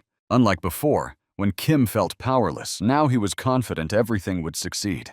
He felt alien energy seep into his body, a tide of raw potential flowing through him. Tim was shocked, witnessing the sheer strength emanating from the hero. As a result of the successful fusion, the item's skill transformed into a player skill, an evolution of combat essence. The cleansing crystal was destroyed in the process. The gates were secured without a single casualty. The only regret among the heroes was that the pearl centipede had slipped through their grasp. Darren brought the boy the centipede pearl needed for the Uplex dungeon. Preparations for Uplex were nearly complete. All necessary items had been gathered, with the rest handled by Il. Meanwhile, Sun decided they should seal Uplex and the modern department store. Following Kim's advice, this would bring them enormous profits. Immediately after clearing the cave, Kim revealed astonishing information. In 2 days, Uplex was to transform into a dungeon. Kim warned that it would begin subtly. Gas leaks, minor tremors, or swarms of ants as the first signs. Il convinced the guild leader that if the hero deceived them, they could influence his actions. This would enhance the company's image as one that prioritized public safety above all. So Sun chose to build a more trusting relationship with the hero. Sun observed that Il had grown rapidly since encountering Kim. He then inquired about the guild's contingency plan in case the dungeon appeared. Meanwhile, Kim knew there was only 1 day left before the dungeon emerged. The future could shift again, unpredictably, but he intended to minimize losses while he still could. Morning came on September 29th. Kim didn't know the exact hour, but in his prophetic dream, everything had unfolded like this. Operations in the building had been halted. Ji noticed shield players approaching the building as well, yet she was confident her team would handle the cleanup. Suddenly, Uplex began to transform into a dungeon, walls twisting and shadows lengthening. Kim knew it would be a tough raid, but he had prepared meticulously. The system reported that no living humans were detected inside. The dungeon structure formed to be absorbing living beings, putting city residents in imminent danger. Kim shouted that they had to enter first, urgency crackling in his voice. They moved as fast as possible, but those nearby were already being dragged in. Ji herself was pulled inside, the danger intensifying. Expansion of the dungeon was halted at the normal entrance, a temporary barrier to the creeping chaos.